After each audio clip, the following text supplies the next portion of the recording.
Distinguished delegates, esteemed dignitaries, dear colleagues, ladies and gentlemen. Ayubowan, Wanakam, Assalamu alaikum, and a very good evening to all of you. It is my great privilege to welcome you to the ceremonial reception of the 20th Congress of the International Society for Twin Studies and the 8th World Congress on Twin Pregnancy here in Colombo, Sri Lanka. This year, we also mark a remarkable milestone, 25 years of the Sri Lankan Twin Registry, a quarter century of pioneering contributions to the global understanding of twins, and a proud chapter of Sri Lanka's scientific story. This significant event is more than a meeting of minds. It is a celebration of friendship, shared knowledge, and the unifying spirit of discovery. At the outset of today's program, we extend a heartfelt welcome to our international delegates, over 32 countries represented here in person, and many more joining us online. We are, of course, deeply honored by the presence of our chief guest, Honorable Professor Krishanta Besena, Minister of Science and Technology, and also our guest of honor, His Excellency Andrew Patrick, British High Commissioner to Sri Lanka. We also warmly acknowledge distinguished guests, including Professor David Laszlo Tarnaki, President of the International Society for Twin Studies, Professor Jaco Caprio, Professor Nancy Siegel, Professor Matthew Hotoff, and many eminent local dignitaries. We thank each and every one of you for being here today. Before we formally commence tonight's proceedings, allow me to take a minute and explain why this event is significant. This is a historic moment, the first ever twin research event in our region. Our theme this year is Twins in Science and Society, Bridging Multiple Frontiers. This Congress has brought together leading experts from the world's top universities, advancing knowledge in genetics, epidemiology, health, and of course, society.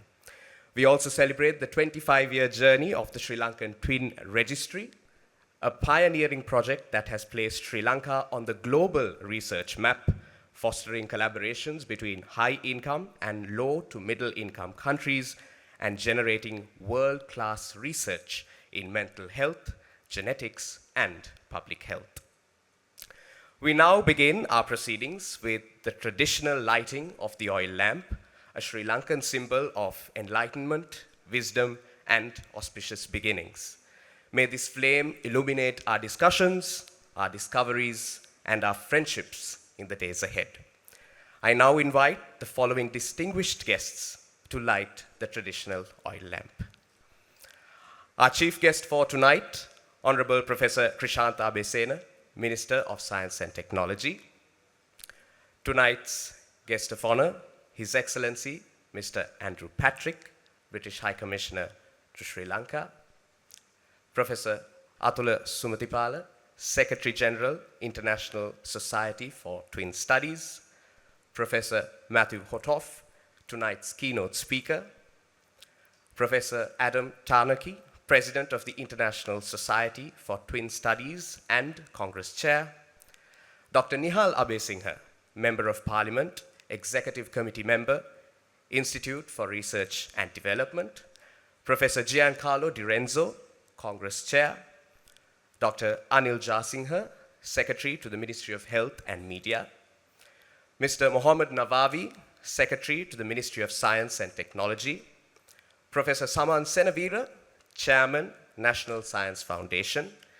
Mrs. Shriranti Ratnayaka, Director General, Department of National Planning, Ministry of Finance.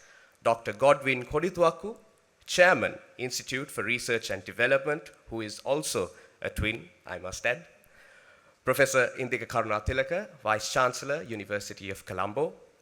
Professor Wajra Disanayaka, Dean, Faculty of Medicine, University of Colombo, and also the Chairman of the Sri Lanka Medical Council. Dr. Surantha Pereira, President, Sri Lanka Medical Association. Professor Anuji Gamage, Chairperson, National Research Council. Hasit and Harit Vijay Singha, who are a pair of twins representing us, who are also part of the IRD. And finally, Dr. Rohana Hatturwa, President, Asia and Oceania Federation of Obstetricians and Gynecologists. Ladies and gentlemen, if you please join us to light the traditional oil lamp.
May I now invite you all to please rise for the national anthem of Sri Lanka.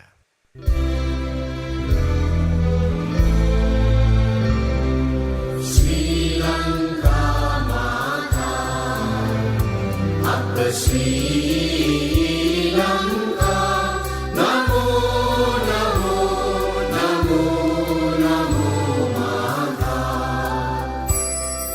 Sundara Siddharini, Surani Ati Sobhamana Lanka,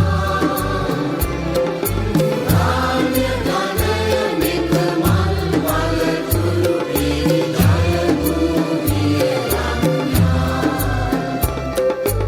Apahata Sapasiri Sata Sadhana, Jivana Emata,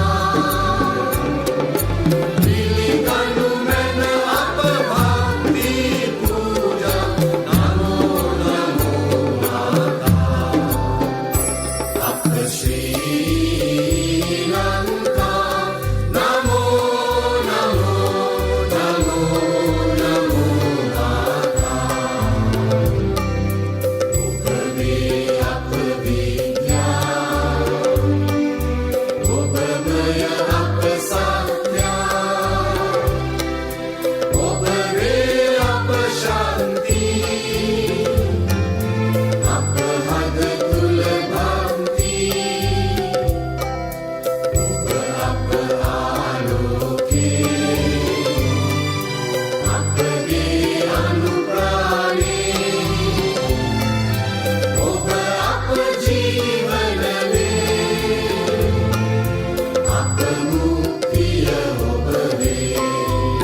You may now be seated. To deliver this evening's welcome address, it is my pleasure to introduce Dr. Buddhika Fernando, a scholar whose academic achievements span dentistry, law, finance, languages, and bioethics. Dr. Fernando holds a Bachelor of Dental Surgery with honors from the University of Peradeniya and a first-class honors Attorney at Law qualification from the Sri Lanka Law College. She is also a higher diploma holder in French language and literature from the Alliance de Français de Paris, a chartered financial analyst awarded by the CFA Institute in the USA, and holds a Master of Law in Bioethics and Healthcare Law from Lancaster University, UK. Currently, she is pursuing her PhD at Keele University in the UK, supported by the NHS England School of Primary Care Research Studentship, with research focusing on medically unexplained symptoms, ethics, and economics. She is a certified UNESCO Master Trainer in Bioethics, co-author of several book chapters published by Oxford and Cambridge University Press, and serves as lead section of ethics at the Institute for Research and Development in Health and Social Care. Ladies and gentlemen, please welcome Dr. Buddhika Fernando.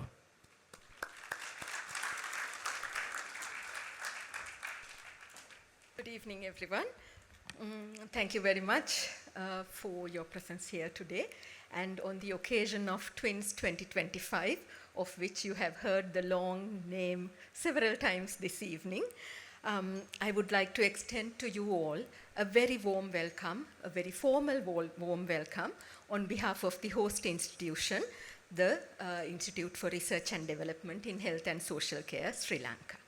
This is the very first time that the International Society for Twin Studies is holding its annual sessions in a low and middle income country, in an LMIC, for which we are very pleasantly and gratefully extending thanks to the ISTS, because it has allowed us to showcase not only our scholars, but also show you all our beautiful country, of which we are very proud.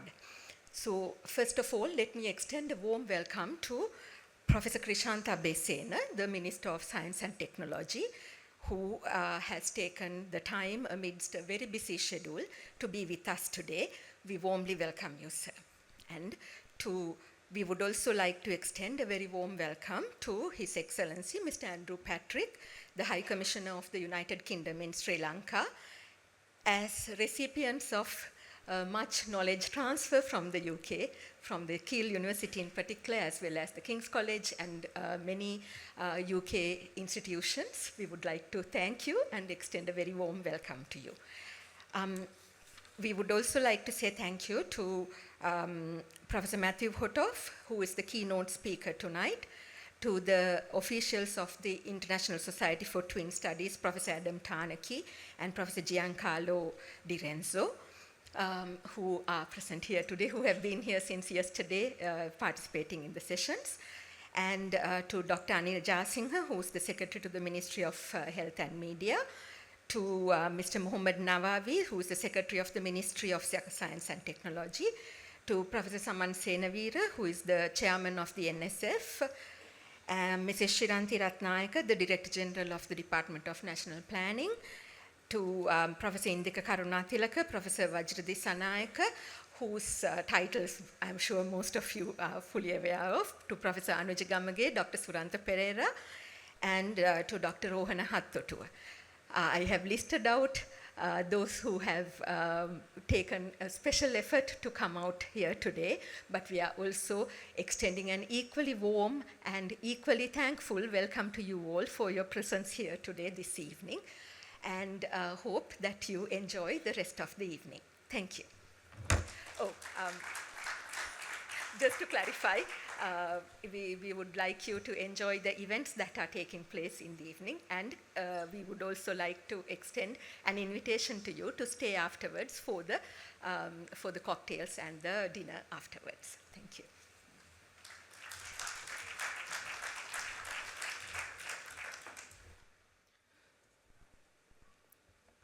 Thank you very much, Dr. Buddhika Fernando, for that.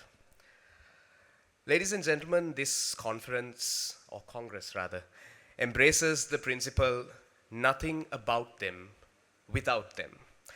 Our cultural segments, which you will witness today, are led by twins themselves, placing them at the heart of this very celebration. In June earlier this year, we held a twin performing arts competition, and those who were adjudged winners in that competition are the ones who will be serenading you this evening with their many talents. This first performance celebrates Sri Lanka, our beloved motherland, with the stirring words, Ratnadeepa Janmabhoomi, Lankadeepa Vijayabhoomi, Me Ape Udaravu Matrubhumiyai. The land of victory, our noble motherland. Please receive this as a tribute from our very own twins to the land that unites us all.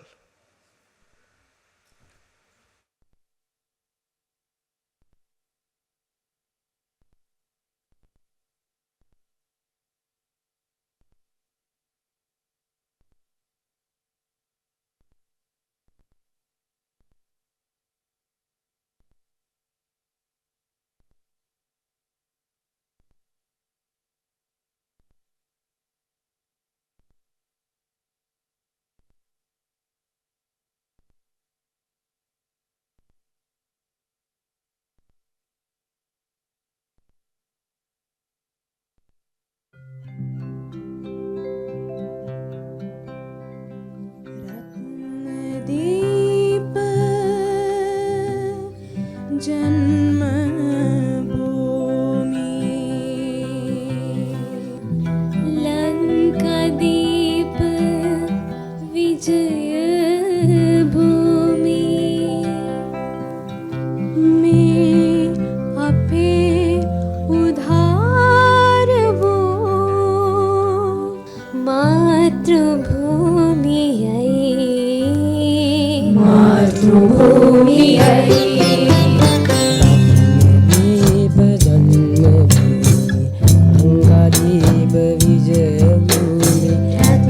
दीप जन्मभूमि लंकादीप विजयभूमि में अपे उदार वो मातृभूमि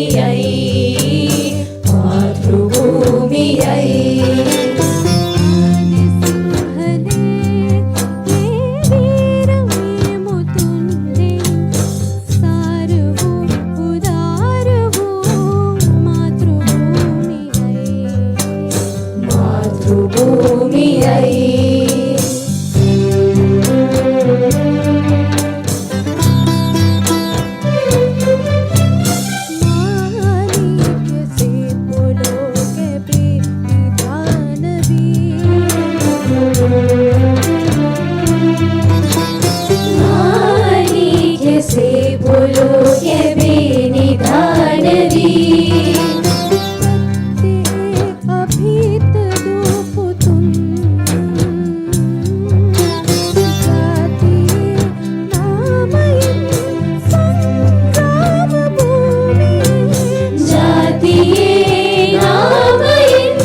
විජය භූමි අපේ උදාර වූ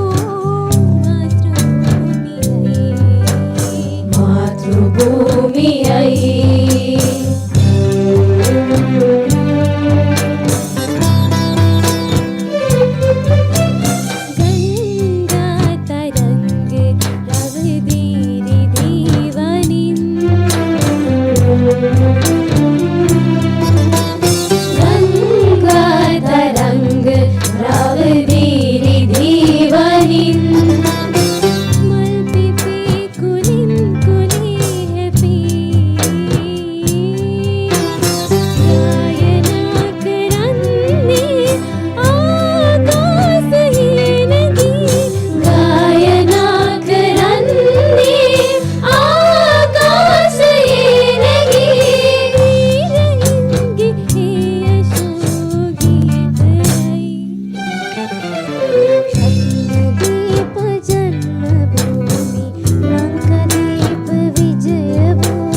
रत्नदीप जन्मभूमि लंकादीप विजय भूमि अपे उदार भू मातृभूमियයි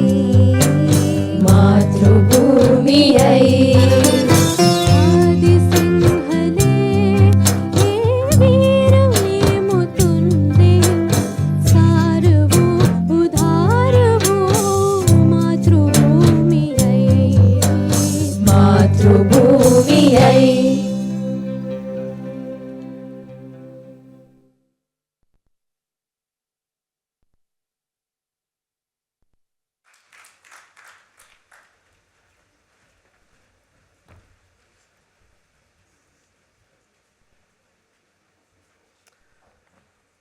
After that very fitting first segment from our very own twins, I would now like to invite our next speaker.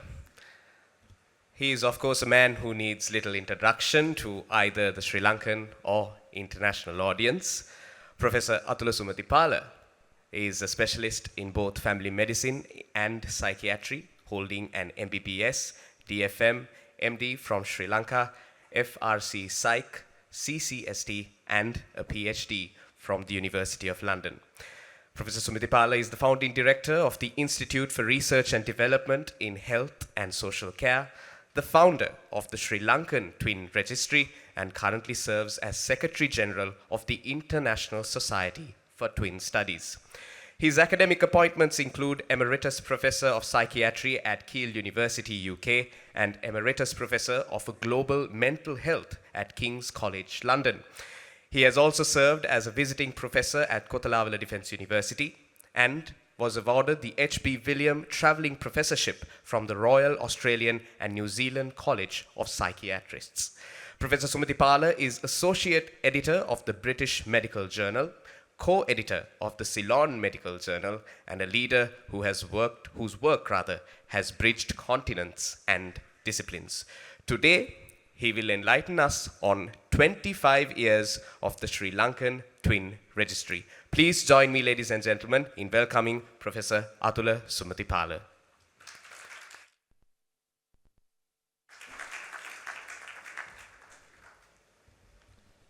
Honorable Minister of Science and Technology, Professor Krishanta Besena, His Excellency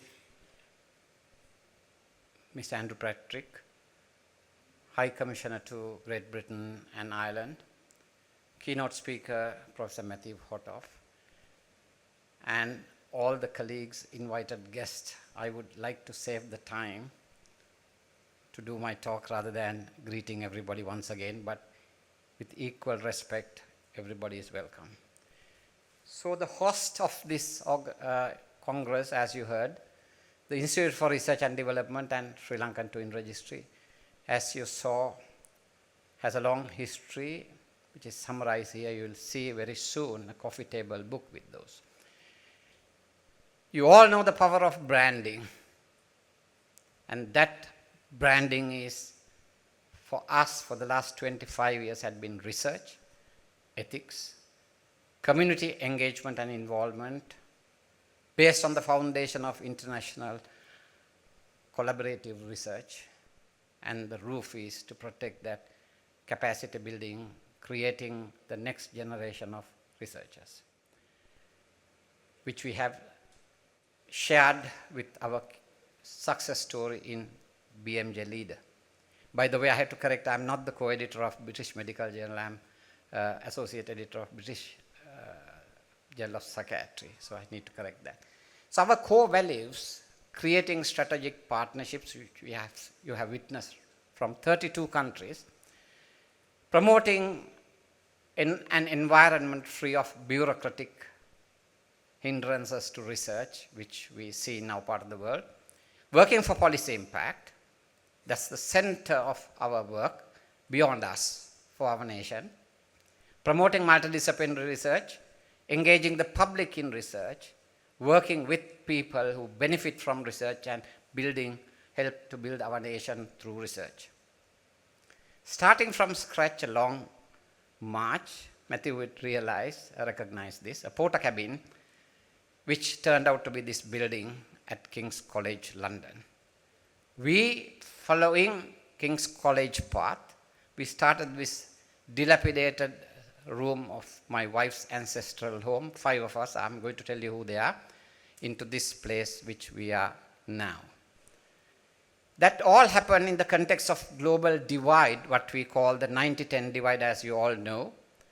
25 years ago, we actually mapped 6 leading journals in psychiatry for 5 years to find only 6% of research come from 90% of disease burden countries.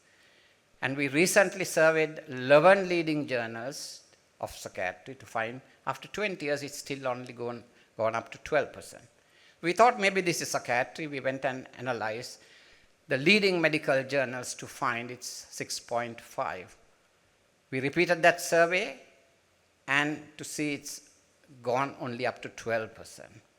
When it comes to twin research, you would see twin registries, ancestral categories and ancestral categories of jivas is similar. So 12% of research from 90% of population, good enough, not good enough for us. We are not satisfied with that. Why?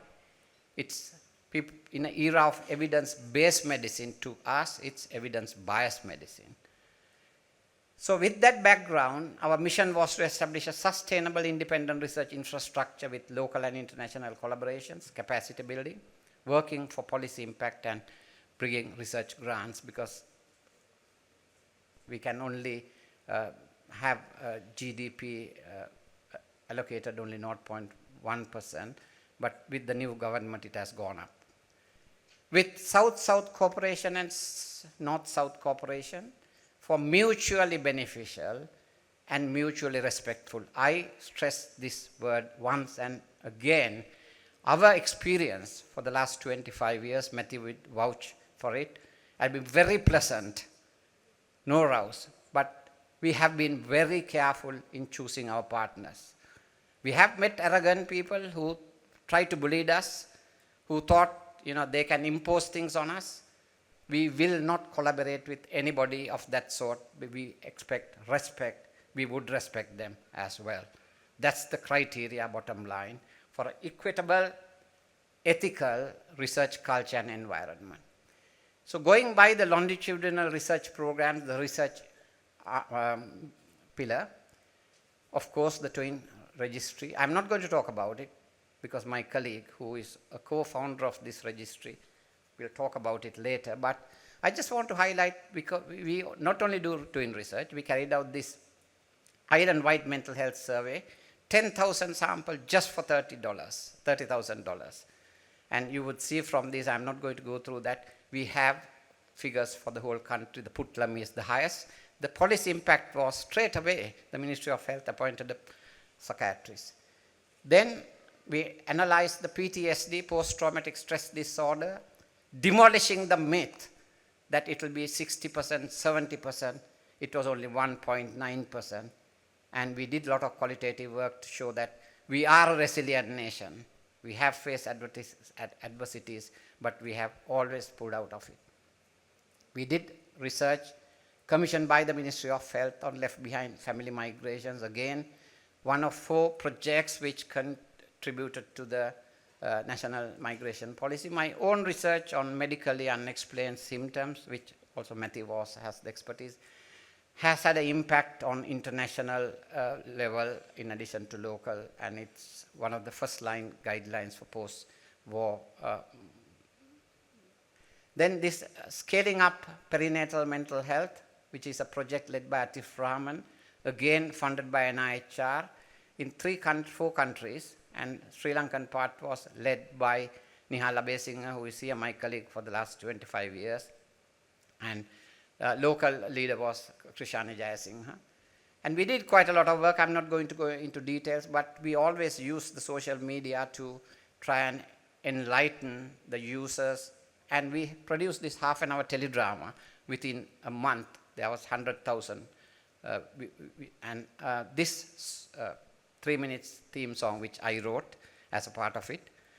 And as a result, we are very grateful to Dr. Anil Jayasinghe, Secretary Health. The Ministry of Health has commissioned us to carry out training the primary care health workers. And we had a session this morning which was very, very promising. There was people talking from WHO, the Ministry of Health. Basically, they have endorsed, we presented the research and all that. I'm not going to go into details. Then translating evidence for early intervention in psychosis project is going on down south. Dr. Rumi Ruban is here. Again, the significance of this is they die 10 years prematurely. So we are trying to do this research, which we had again with a lot of policy level backing. Then ethics pillar. History of focus on ethics pillar started after tsunami, because after the first natural wave, there was a second wave, man-made, so-called aid, outdated medication coming to Sri Lanka. I'm not going to go into detail. Cultural intrusion, compulsory counseling, multiple needs. So we couldn't turn a blind eye. We took an informed choice. Yes, we did. And in the short term, we created enemies by advocating ethics, but we stood on our grounds, and making strong friends on the long run, because disaster research guidelines was only available in US. So generally, disaster and complex emergencies it's a fertile ground for exploitative research. So we summoned a group of people in the region, funded by the Wellcome Trust. We produced the only guidelines out other than USA, and necessarily saying all people who survive are vulnerable populations. I'll come to that. And then again, taking that knowledge back to Europe. And again, for us, ethics is beyond philosophy. Working for evidence-based ethics, we have done quite a lot of work on ethics review committees, local understanding, science, and all that. I don't have time to go through. So now back to this. Again, I'm not going to talk about the research itself, but twins. This is interesting. Whose territory is it? Somebody asked me 25 years ago, you are a psychiatrist. I mean, he didn't ask in that way, bit of a rude way. I'm an obstetrician. This is my territory. Some people believe it's a perinatologist. Some people think it's neonatologist. Some people think it's radiologist. Ironically, last week, another psychiatrist asked me the same question, but it's everybody's. Epidemiologists, geneticists, psychiatrists, sociologists, educationists, statisticians, and after all, twins and twin families. So twins' power as a research method is, I'm not going to go into science, it's basically teasing out the environment and genetic impact and influence on diseases. So the big picture, the scope is very wide, and in genomics, Professor Vajra Disanayake is here, proteomics, transcriptomics, you name it, metabolomics. We had a very, very interesting session on the first day where Professor Vajra Disanayake himself spoke. I'm very grateful, Vajra, to you. The certain sentiments you brought out, I'll come back to that. And it was a very, very successful thing. And again, we had this workshop today, Foundations of Twin Analysis. 2 colleagues from USA who wrote this book. They are actually top world experts. And you can see on the right side, meeting Mike 25 years ago. He and both of them were here. So what is the place of twins in conventional research? I'm not going to go into details again. You name it. They can be used as a research tool in any specialty. So one of the things which had not been highlighted adequately was that twins as participants in random control trials, we did a systematic review and it was about 15 trials throughout the world. Then we came up with this book chapter. I'm not talking about drug trials. I'm talking about complex interventions, behavioral trials as well. So the scope of this is beyond the basics. Why? Because in an era of complex diseases such as diabetes, heart disease, cancer, multimorbidity, these disorders result from contribution of multiple genomic variations, and it's futile to search for single genes in complex diseases because most of the genes are already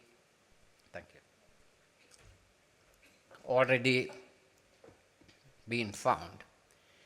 So diseases of public health importance are due to complex interplay, multiple genes and environmental exposures. Discovering gene interactions, environment interactions for promotion of public health is the way. So, who believed us first? Professor Devaka Fernando. I had 10 minutes discussion with him while I was in UK. I came. 10 minutes, deal done. He was the secretary of Sri Lankan Medical Association. That was the turning point. The second person, sir, you are here tonight, Professor Rohan Jayasekara. And when we launched this, Professor Narda Vandasurya, during SLMA sessions, sir, you wrote this. I'm going with permission to read it because it's very relevant. In the annals of research into human biology in Sri Lanka, the establishment of National Twin Registry is indeed a signal achievement of great significance. It's not for the wisdom of courage and passion, commitment and steadfast resolve of two of our Sri Lankan scientists, Atula Sumatipal and Devaka Fernando. This original embryonic thought would never have had such a healthy period of gestation and this momentous birth. We in Sri Lanka have been sitting on a treasure trove of twin material, either in ignorant bliss or in a muted state of muted awareness. And today with this launch, we shed that grab of indifference and ignorance into a new world of research. Anthropologically, Sri Lanka is one of the most interesting islands in the world, with considerable genetic diversity between 5 main populations due to contribution from ancestral and immigrants in European and Asian origin. In this scenario, the many basic research projects in human biology that have been carried out have always had to contend with and at times confront a perennial problem. That being the determination of whether the human biological variation one encounters is direct impact of genetic constitution or the influence of wide spectrum and environmental forces that control the final outcome of a psychological process, a parameter of stage of development. With the availability of twin registry in Sri Lanka, I hope these unanswered questions will soon end and twin studies will allow and encourage scientists to burrow deep into the aspects of science which of many years did elude them. It is my fervent and twin hope that the launching of this project, the scientific community will cooperate and assist in the functioning, and that the outcome of research projects launched from it will not merely test an esoteric thought or a lame hypothesis, but will make realistic and useful contribution to the upliftment of health status of your country. So I'll leave it to you to decide whether we have lived up to your expectation. And what I like here more than what you wrote, your language, fascinating.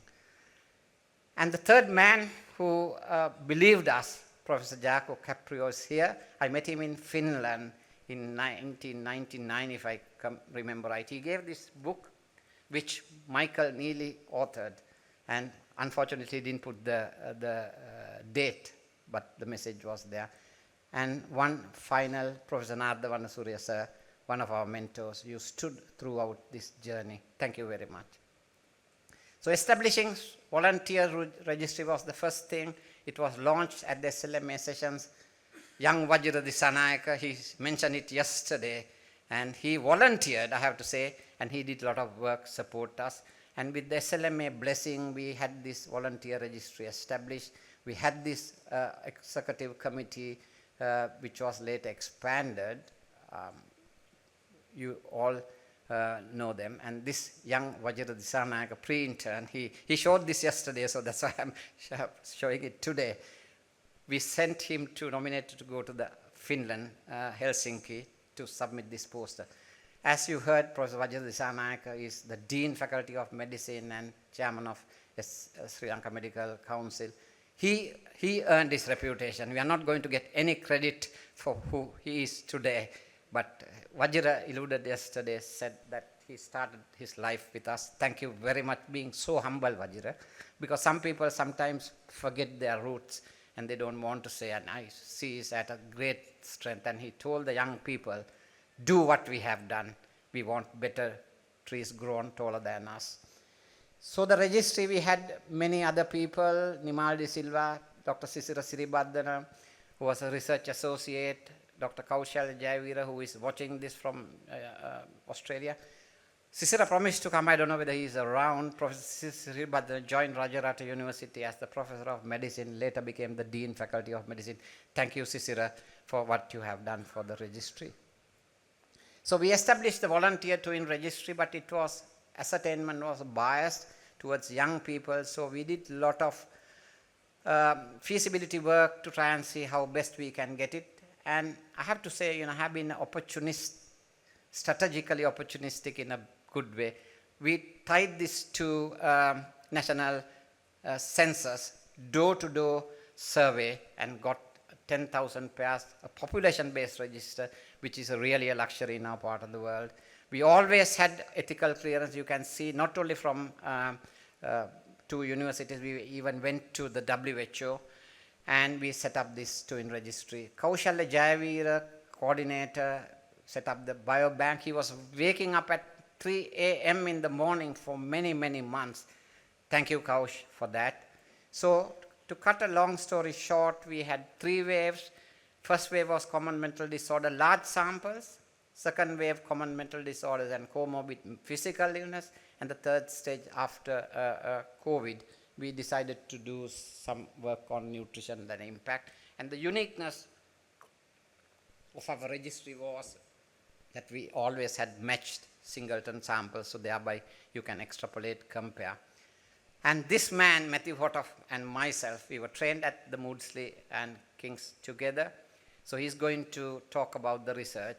And this was a photograph taken in May this year, but 25 years, Matthew, I remember, 2 of us sat in the same thing, and we cracked it, and bringing benefits to Sri Lanka, over 15 Wellcome Trust grants and Medical Research Council grants. Your Excellency, you should be proud of that.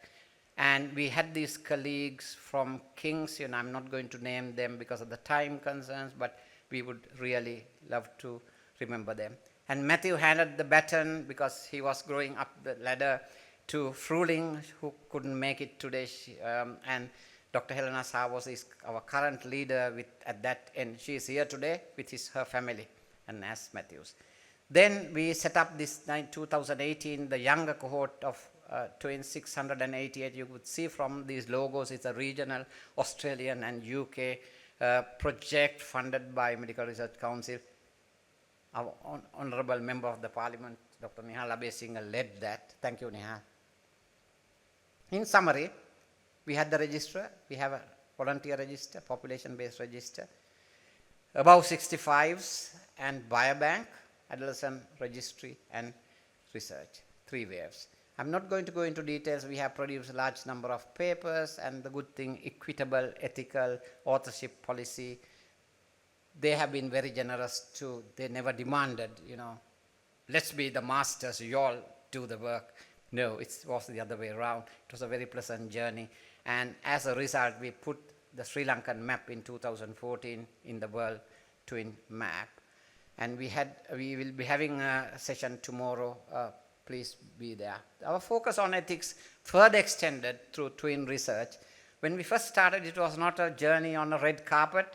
Enemies stuck, and this Daily Mirror basically said this Western agent is here to take the genetic material out of the country. Our strategy was we developed these ethics, guidelines, we did a lot of public engagement work, and we established a biobank, you can see from this. The genetic material was never sent abroad, and we will not send them. And we thought we'll do some research into that. Professor Jonathan Ives from Bristol, our colleague on ethics, did an independent thing with Krishani, and in the qualitative study, the emerging theme was trust, which was echoed throughout the thing. Trust is a must, and trust is a byproduct of integrity. Integrity, sincerity, reliability, commitment, consistency, and competence. That's the moral of the story. Ethics, therefore, is an essential prerequisite. We will not compromise that ethics for any reason. Definitely not.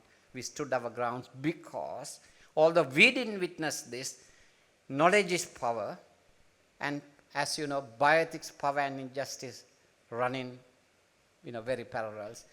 And vulnerable population, the traditional definition is it's a power imbalance between doctors and patients and researchers and research participants, but we have noticed there are power imbalances between the ethics committees and researchers, and high income, low income, middle country, there are a lot of ethical issues. I have to say this, global health research partnerships and equity, no more business as usual. Budhika and myself have authored so many papers, chapters in Oxford and Cambridge from a Lamic perspective. I'm very happy to see all of our colleagues, collaborators have always respected that. And taking it further, there was this congress in South Africa in 2018. I was a member of the scientific committee and advisor. We decided there are 66 countries, that data belongs to where it was collected. Professor Chandani Vanigatunga was also there. There was a heavy presence from our region, and we made a difference together. And we took that campaign again. We had a large team going to Kiel, touring UK. A lot of workshops there and doing the same thing here. We say one thing here, we don't say anything there. We do say the same thing. And I'm going to finish. As we do believe the role of North-South partnerships and collaborations, the direct flow of capacity building should not only be from North to South, it can be the other way around as well. And the role of North-South partnership collaborations, we all know that decolonizing global health is a very fashionable slogan, but take it from me, unless we walk the talk, it's no point there. So global collaborations, mutual respect is a must. If anybody doesn't respect us, you will not receive our respect. Equity and equality are two different things. Equitable authorships, shared goals, teamwork, leadership, and ethics and governance need more capacity building globally. And we will be having this particular session tomorrow to share with our global colleagues, because it's very important. And global health research should be viewed through the ethical lens. And last part of my talk is about community engagement. It's a must. That pillar, we have done quite a lot of work in Sri Lanka, inspired by the work at Kiel. Krisha, I can't pronounce her name, I don't want to say the wrong thing. But Krisha was telling this morning, when we say we learn from you, Krisha is saying no, we learn from you. Thank you, Krisha, for that humbleness, and it's a fact. It's the key for people's benefit from research. It's very important. And you saw we have been engaging Twins to culture over the last 15 years, and always continued that this was the competition, this was the dancing, you are going to see more of it, and community involvement and engagement. We had a very lovely session today. And it's a must. Krisha has said, NIHR, who provided funds to us, always said the ethical dimensions of community engagement and involvement in global health is a must, and they can be and should be engaged throughout the research cycle. Honorable Minister, I know you are a very passionately committed for ethics and research, but I would suggest that we take this one. So they are involved not only in medical research, even in otherwise. We engage the industry right at the beginning, and we even developing a prototype would be done this way, and then there will be marketable products. Finally, capacity building individually, institutionally, nationally, and internationally. There are 10 PhDs right now from Melbourne to USA. Binol is here from USA. Buddhika and Kalpani has completed them. Then we support the PGIM, particularly KEEL, to capacity building. And we do support local universities, private universities from abroad in capacity building, internships, in plant training. More than 1,000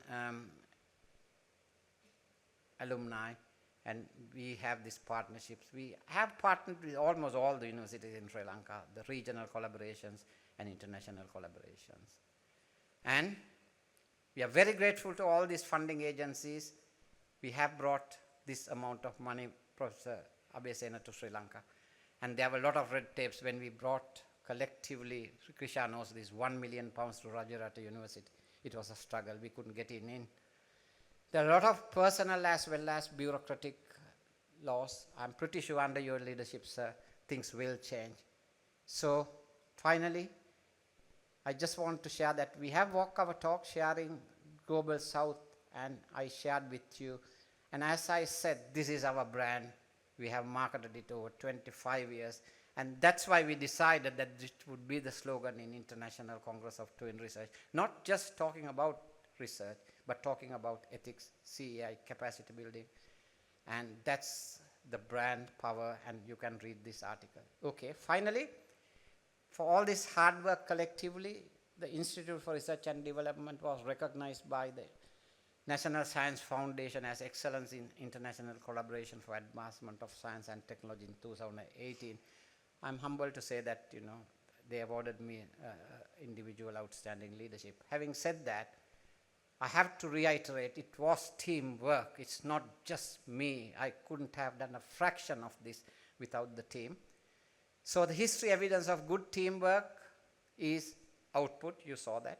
Collaborative ability, you saw that. Members' individual commitments, and that is what brought us to this stage as. And 25 years, my closing remark is going to be what I wrote 25 years ago. History is not determined by individuals. It's only a matter of some taking the lead to initiate and then the process continuing. That is true for Sri Lankan Twin Registry too. People come and go, but if they leave anything worthwhile, it will be carried forward by the others. History is full of such initiatives, and I have absolutely no doubt our young colleagues will take it forward. Acknowledgements. I'm not going to name them. Local colleagues know most of them. And this is our current executive committee. And this is our research council, young colleagues. This is the staff. We have a very small staff full-time, but we have part-time associates. And I'm very grateful to the people who I name here for all this work. And them.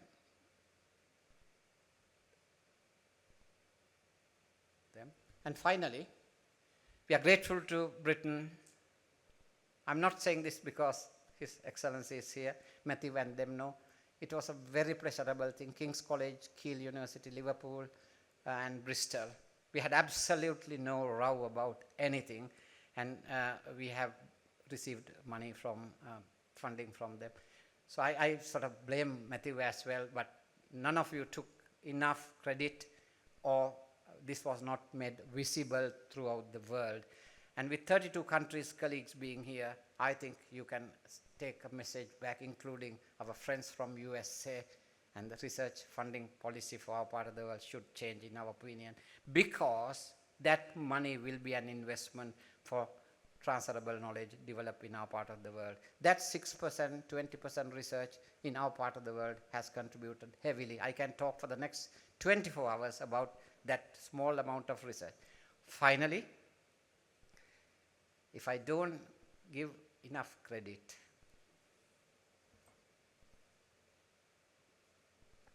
this was me going to UK.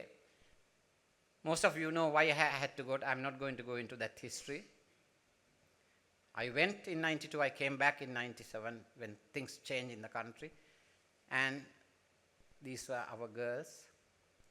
They grew up to become 3 professionals from Britain, 2 from King's and UCL, the other one from UCL. A big thank you to them for their sacrifice. And thank you, the audience. I have taken a little bit longer than I should have taken, but I really want to leave this memorable story for you all to take back. Thank you very much for giving me this opportunity. Thank you.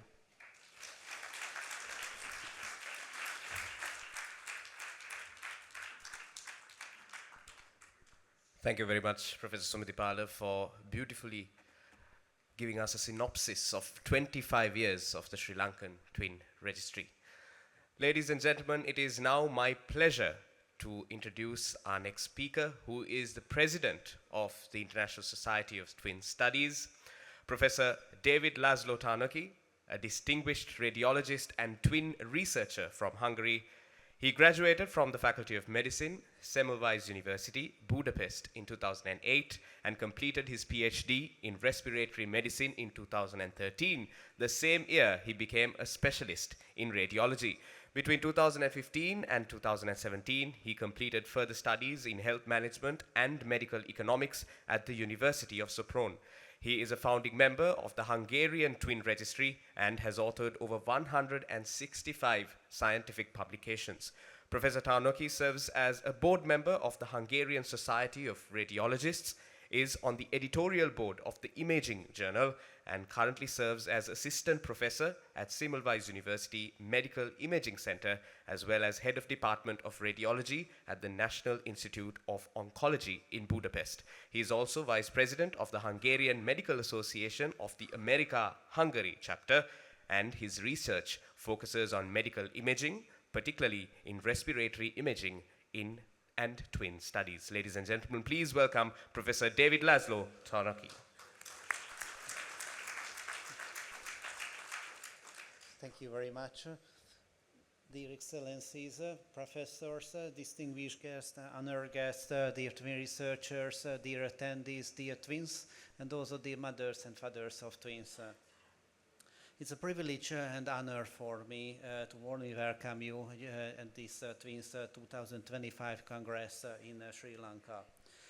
I would especially like to acknowledge the commitment of the organization of this Congress for Professor Giancarlo Di Renzo as the representative of maternal and fetal team, and also Professor Atula Sumatibola, who is the head of the Congress this year. And also special thanks to Karen Lister, who is the chair of the ICAMBO. First ISTS Congress was organized in 2014 in Budapest, Hungary, when we first met with Professor Atula Subatipala in our wine cellar. We had a very nice talk, and he mentioned that it will be very lovely to hold the Congress in Sri Lanka. And therefore now in 2025, his dream became true. Thank you very much, and congratulations, Professor Atula Subatipala, for organizing a very nice event this year. This Congress is not merely a forum, it's a dynamic exchange of research from genetics, perinatal medicine, bioinformatics, epigenetics, microbiome science, and also social determinants. Recently, ISTS had elections, and I am very happy to announce that the new president of the society from next year will be Professor Atula Sumatipala for the next 2 years. So please applaud and congratulations to him. And I would kindly ask you to come out, and I would like to also congratulate for the next president of the society.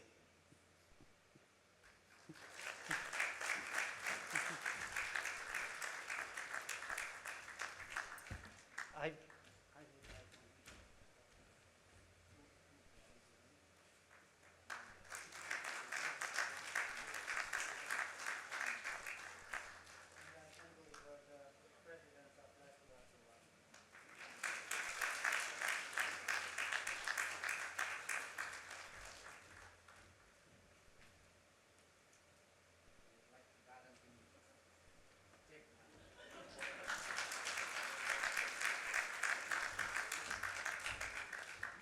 Thank you very much.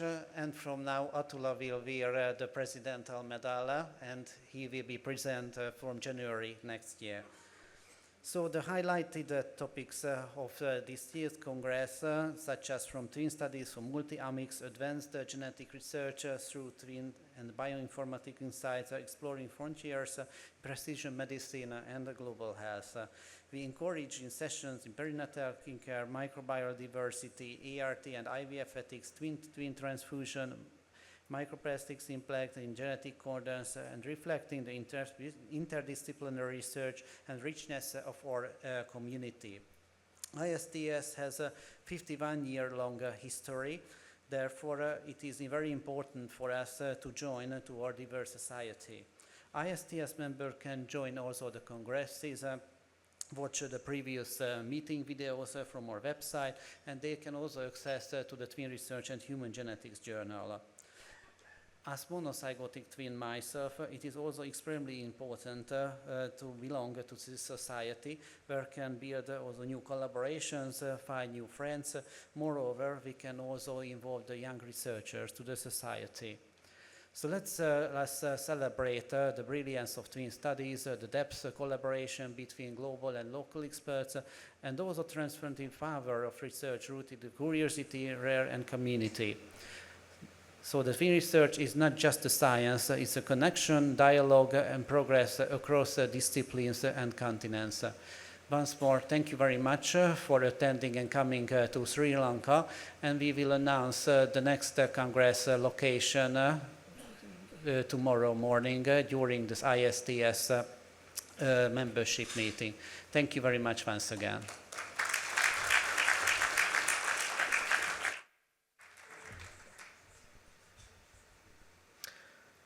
Thank you very much, Professor Tanuki.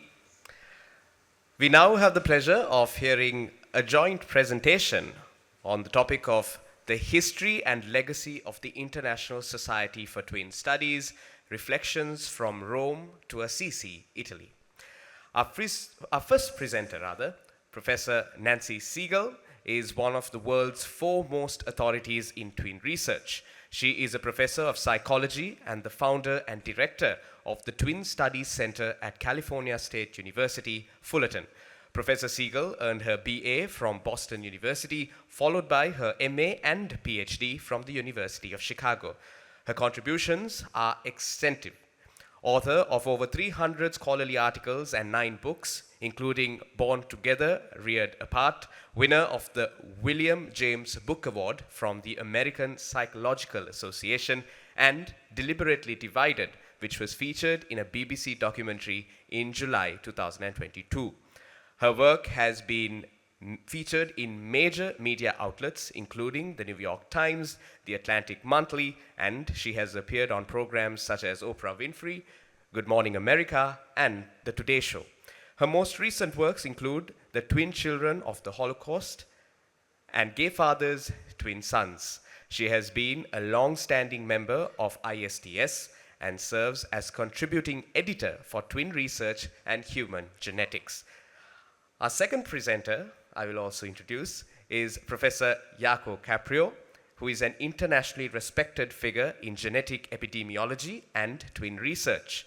He is currently research director at the Institute for Molecular Medicine Finland, FIMM, University of Helsinki, and has been associated with the Finnish twin cohort since 1976.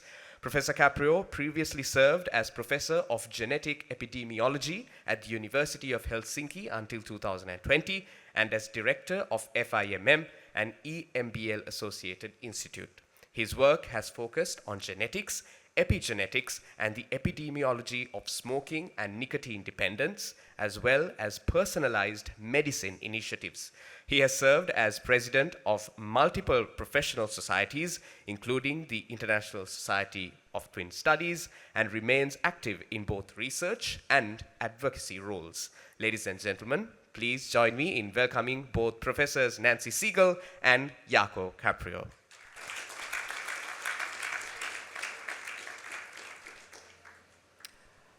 Well, good evening, everybody. It's truly an honor to be asked to be part of this wonderful ceremony. I'm going to present you tonight with a brief history of the International Society for Twin Studies. So first, I want to just show you the history of the logo. If you turn to your right, you'll see that in 1952, it's very clear that it was this light blue background with these white symbols kind of symbolizing multiples. But as we went down through the 1970s and beyond, the logo changed and became very familiar to us for many years after that. But currently, we have reshaped things, and you'll be seeing this one, this yellow and red image, for quite a while. There have been a lot of congresses, beginning in Rome in 1974, and now Sri Lanka in 2025. My first Congress was London, 1983, and I'm pleased to say that I've been to every single Congress since then. So what about the beginning? How did all of this start? It started in Rome in 1974, and the purpose then and the purpose now is to further research and public education in all fields related to twins and twin studies, for the mutual benefit of twins and their families, and of scientific research in general. The first Twin Congress was Rome, Italy, 1974, and I've shown you the famous statue of the she-wolf who's suckling the twins Romulus and Remus that have been a symbol for that city going back to the 3rd century BC, so they say. In looking back over some of the early journals, and I have to say I've been very, very lucky that I have a Twin Studies Center, and so when people retire, I take in their materials. So I've built up quite a collection, and I have a lot of these materials that I have had digitized for the archive. But things have changed if you look at that journal. This was one of the very early ones, and you can see that there was a board of directors, the same ones from 74 to 77, and a new slate from 78 to 1980. Some of the names will be familiar, such as Luigi Jetta, Gordon Allen, and of course, Louis Keith. But some of these names may be unfamiliar to you, and some of them were unfamiliar to me. So there was Jan Book, he's listed on that sheet I just showed you, who did genetic and neuropsychiatric studies in North Sweden in 1953. Hitoshi Mitsuda from Japan did twin studies of epilepsy in 1949, studied schizophrenia in 18 reared-apart twins in 1997. Joyce Maxey, whose name I did know, but maybe some of you did not, was a mother of twins in the 1970s, and she referenced a study of grandmothers of twins, and I have yet to see that. I'm going to look that up as soon as this Congress ends. Manning Feinleib just studied blood pressure in young twins, the value of twin registries, such as the National Heart and Lung Institute and many others worldwide. And he also did a report on genetic factors in arteriosclerosis. Marco Milani Comparetti from Italy wrote a book on the history of human genetics in his nation, 1992, and he commented quite eloquently on human cloning, addressing the bioethic considerations once Dahlia the lamb was born. And he cited MC twins as examples of natural-born clones in 1997. Finally, P.R.J. Birch, Twins and Age-Dependent Diseases in 1976.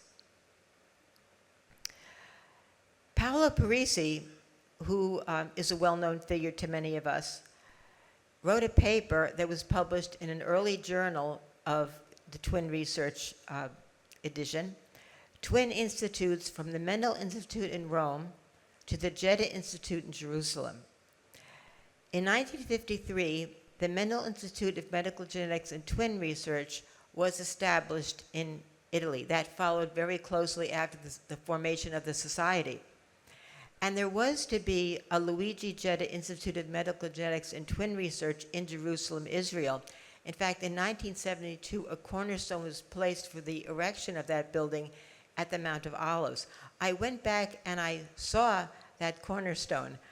For some reason, the Institute never came about. I never really got the details on that. Maybe somebody knows and can enlighten me in the time that we have left here in Sri Lanka. I also wanted to share with you some personal Congress highlights. So as I said, in 1983, I attended my first Congress in London. But that was a very unusual year, and it never repeated because we began with the Twin Congress, ISTS. It was immediately followed by Behavior Genetics, BGA, and that was immediately followed by the International Society for the Study of Individual Differences. And on the last night of that third session, there was a pool party organized by ISSID, and I'm proud to say that I was one of 3 people who jumped in the pool. When I got out, I wondered if that was the end of my career, but standing here today, I know it wasn't. Now, another very special event happened in Rome in 1989, and that was a visit by a Nobel Prize winner in physiology and medicine, a dizygotic same-sex twin, Dr. Rita Levi-Montalcini of Italy. She won her award for the discovery of nerve growth factor and epidermal growth factor. And she attended the banquet, which she used to have on either the second to last or very last evening. And I think that's a tradition that was very nice. It gave closure to this Congress, and it's something that I hope we can bring back in subsequent years. I also want to mention, and I've researched this very carefully, she is the only twin ever to win a Nobel Prize. Another personal Congress recollection goes back to ISTS in Ghent in 2007. A display copy of my book was, quote unquote, taken by Prince Laurent, a father of twins. The book was on display, and when I went back to get it, it was gone. He was the father, or still is the father, of Princess Louise and identical or fraternal twin boys, Nicholas and Amaric. I do hope that that book was worth the taking. Let's take a look at journal covers, and I'll direct your attention to the upper right, and that was what it looked like initially. And that banner across the middle is advertising the Washington, D.C. Twin Congress. If you now shift your attention to the far left, it's basically the same, except that we added the name Twin Research to the original name, which was Acta Genetica Medica Gemologia. Now if you turn your attention to the center, we have this beautiful purple cover, and the title became Twin Research, and it was that from 1998 until 2004. And then in 2004, 2005, it became the present cover and present title put out by Cambridge University Press, Twin Research and Human Genetics. I told you that people send me their materials, and I will take virtually anything. So I have a number of Congress volumes and supplements that I think of as treasures from the past.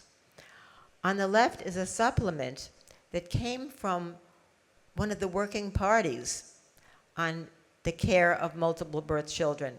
We used to have these working parties that met every couple of years, statistical methodology, pregnancy. Louis Keith was instrumental in holding a number of these. I don't know if they've still continued. I think they haven't. I haven't seen supplements. But again, it's something we all might think about. I received this 5-volume set of conference proceedings from the Washington, D.C. 1977 Congress, edited by Walter Nance and colleagues. And it's just wonderful. It has papers in there by people like James Shields, who did a magnificent study of rear-to-part twins in the early 60s. And I noticed that on one of the volumes, if you look at the arrow and there's kind of a scribbling on the top, that was a stamp of Thomas Bouchard Jr. And that was originally his that he gave to me. And he, of course, was the founder and director of the famous Minnesota study of twins raised apart, which I was very fortunate to work on as a research associate for 9 years. Now, I want to take us to Florence, Italy, 2012. And this is a picture that I call the Twins Row. And this was completely taken by accident because everybody in that front row is a twin. So we start out on the left with Monica Del Rey Jorda, who authored a wonderful book based on her thesis called Twin Dentity, which is about artist collaboration, twins who are artists. Next to her is Anna van der Vee from Belgium, who at this Congress showed her film, The Lone Twin. Anna was the part of an opposite sex pair and sadly lost her brother at an early age. And then there's me sitting there. I have a fraternal twin sister, Anne. We are fraternal twins, and if you'd like to see her picture, I have it on my iPhone. And then the Keith brothers, Louis and Donald, and of course the Tarnacki twins, David and Adam. There have been a number of Twin Congress overviews that I've published in my column, News, Views, and Comments, and I intend to add to that after I leave Sri Lanka. The last one was actually co-authored with Jeffrey Craig and the Tarnacki twins, but I think I will do this next one on my own unless, I get beaten down. And finally, I just want to thank you all for listening, and I hope this history was interesting for you. It was fascinating for me to go back to some of these old materials. And now I'd like to introduce Dr. Jaco Caprio, who will continue what I've begun. Thank you.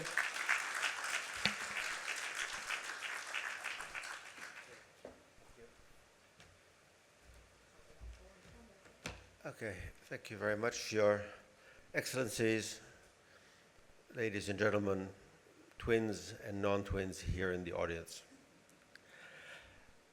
The International Society for Twin Studies is a unique one. And one of the unique features is the fact that we meet here together as researchers, public health implementers, but also as a congregation of people interested in twins as twins and the families and mothers of twins and their twins here. As we also saw from the performance now, having twins among us makes the relevance of our twin research as researchers even greater. I, as mentioned, qualified for medical school in 1976 and joined the Finnish twin cohort study, which was just starting in the previous year. And my first Congress was in the Washington Twin Congress 1977. So I missed the first one in 1974, which had been in Rome, and then I've been to almost all the ones since then, apart from a few like the 1986 one where I was at home when our youngest child was born. So he now, almost 40 years old, is our youngest and a surgeon, so carrying on the family tradition of being physicians in 4 generations. There's a gene there somewhere. So at the beginning, ISTS was very much a Rome-led matter, and of course, Luigi Gedda, who has written the epic book on twins, was the self-evident president and founder of the society, and then run a lot by Paolo Parisi.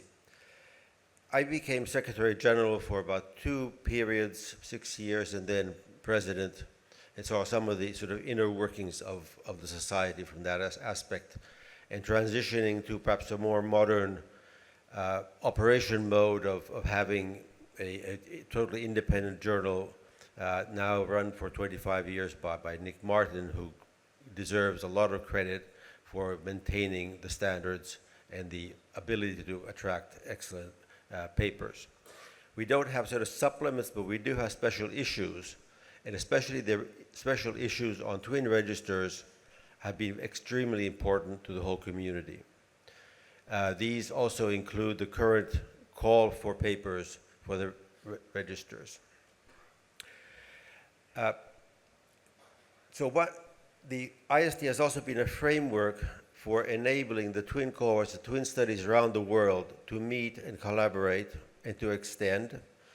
One example is my colleague Kari Silventon, who established the CODA twin study, which contains data from virtually all the twin cohorts in the world, 53 of them across almost all continents. You have here 25 years of the Sri Lanka Twin Registry and organizing your first ISTS meeting. I organized our first IST meeting in 1998, which was 24 years after we had started working. So it takes about a quarter of a century before you really get up and running, have the international status, and you're able to host your colleagues in a magnificent way. And with those words, I would really like to thank Atula Sumatipala especially for these 25 years of working together, not very closely always, but always meeting and supporting each other in this important field. Thank you.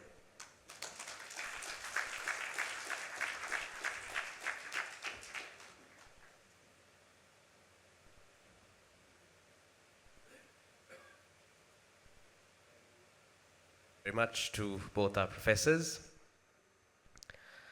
It is now my great honor to invite our chief guest to address this gathering. Professor Krishant Abesena is a distinguished academic and accomplished public health expert, and he is a steadfast advocate for evidence-based policymaking and the advancement of equitable health systems. With a career spanning over 3 decades, he brings together academic excellence, professional leadership, and national service at the highest level. He holds an MBBS from the University of Colombo, a Doctor of Medicine in Community Medicine, and an exceptional array of postgraduate qualifications, including a Master of Arts in International Relations, an MA in Buddhist Studies, and a BA in Christian Studies. This multidisciplinary academic background underscores his commitment to holistic, inclusive approaches to public service. Professor Abesena began his career at the Ministry of Health and subsequently joined the Faculty of Medicine at the University of Kelaniya. He qualified as a board-certified specialist in community medicine in 2003 and became a professor in community medicine in 2010. He served with distinction for over 27 years, culminating in his appointment as senior professor in community medicine in 2018. In tandem with his academic responsibilities, Professor Abesena has held several key leadership roles. These include Director of the Postgraduate Institute of Indigenous Medicine, Deputy Director of the Postgraduate Institute of Medicine, Chairman of the Board of Study in Community Medicine, and Founding Chairman of the Board of Study in Multidisciplinary Studies at the University of Kelaniya. His contributions to undergraduate and postgraduate education, curriculum development, and ethical review processes have significantly shaped national academic and professional standards. He also served as president of the College of Community Physicians of Sri Lanka between 2016 and 17 and remains a respected examiner in community medicine, ophthalmology, clinical oncology, and clinical nutrition at the PGIM. His outstanding contributions to public health and research earned him the prestigious Presidential Award for Best Researcher. As a reviewer of the MBBS curricula for the accreditation unit of the Sri Lanka Medical Council, as well as undergraduate programs for the Quality Assurance Council of the University Grants Commission, and in his current role as chair of the Committee on Ethics and Privileges, and co-chairperson of the Caucus for the Open Parliament Initiative of the 10th Parliament of Sri Lanka, Professor Abesena exemplifies ethical leadership, integrity, and a strong sense of public accountability. In recognition of his lifetime achievements in academia and public health, he was recently conferred the title of Emeritus Professor by the University of Kelaniya.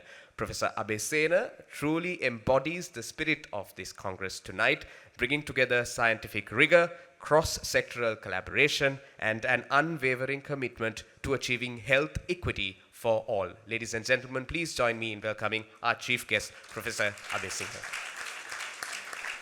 Good evening. Dr. Nihal Abesingha, Member of Parliament, Professor Atula Sumatipala, Secretary General of International Society of Twin Studies and Director, Institute of Research and Development, His Excellency Mr. Andrew Patrick, High Commissioner to UK in Sri Lanka, keynote speaker, the secretaries to the ministries, your vice chancellors, deans, and distinguished delegates, esteemed researchers, ladies and gentlemen.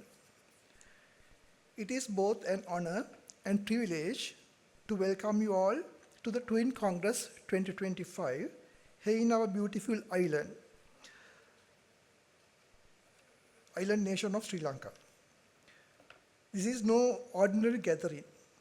Today, we bring together representatives from over 32 countries, from America to Australia, Nigeria to Norway, and Japan to Brazil, united by one shared purpose, advancing the science of twin research for the betterment of humanity. This is a powerful testament to the global significance of this field and to the collaborative spirit that drives it.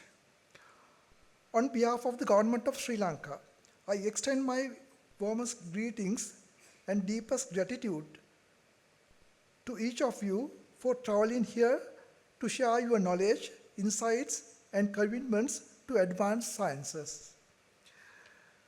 This year's theme, Twins in Science and Society, Bridging Multiple Frontiers, reflects a vision that goes beyond genetics. It speaks to our collective mission to integrate biology, environment, and culture in ways that improve health, well-being, and social care worldwide. We are deeply honored to host this Congress under the leadership of two national institutions that have become globally recognized for their work in this field, the Institute of Research and Development in Health and Social Care and the Sri Lankan Twin Registry. These institutions represent not only the scientific excellence emerging from our region, but also the core values of this Congress, rigor, equity, and pursuit of knowledge that translate into real-world impact.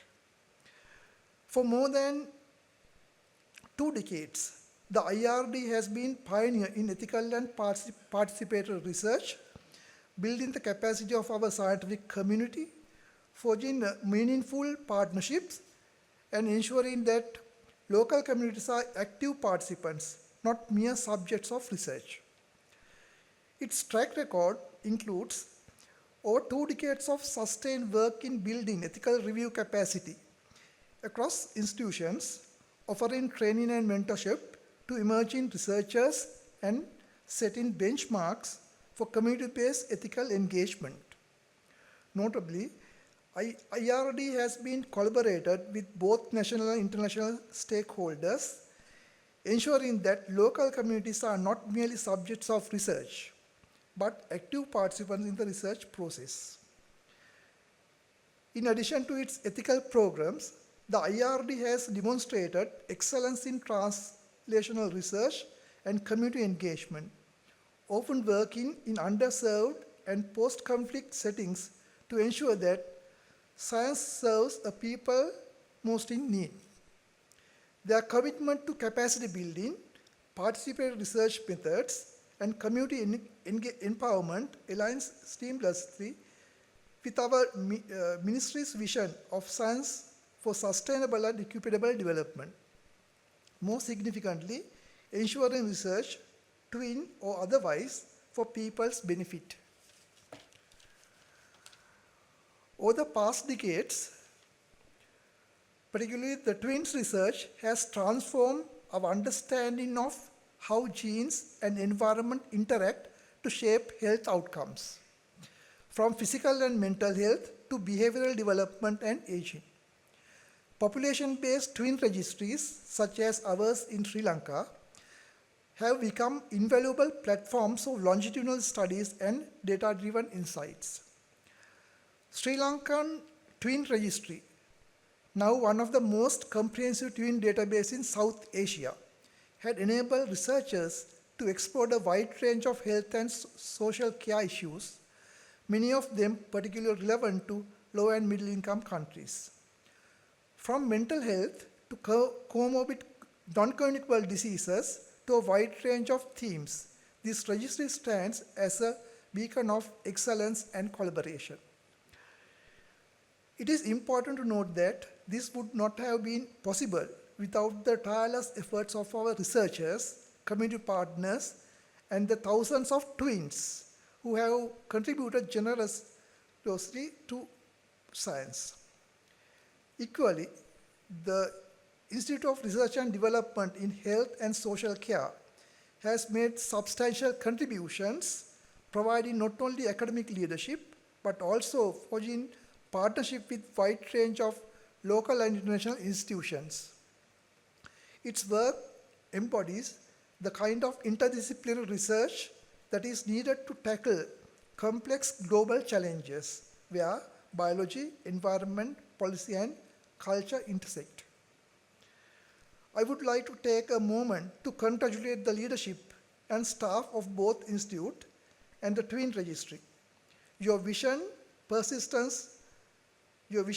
and persistence have put Sri Lanka on the global map of twin studies. In 2018,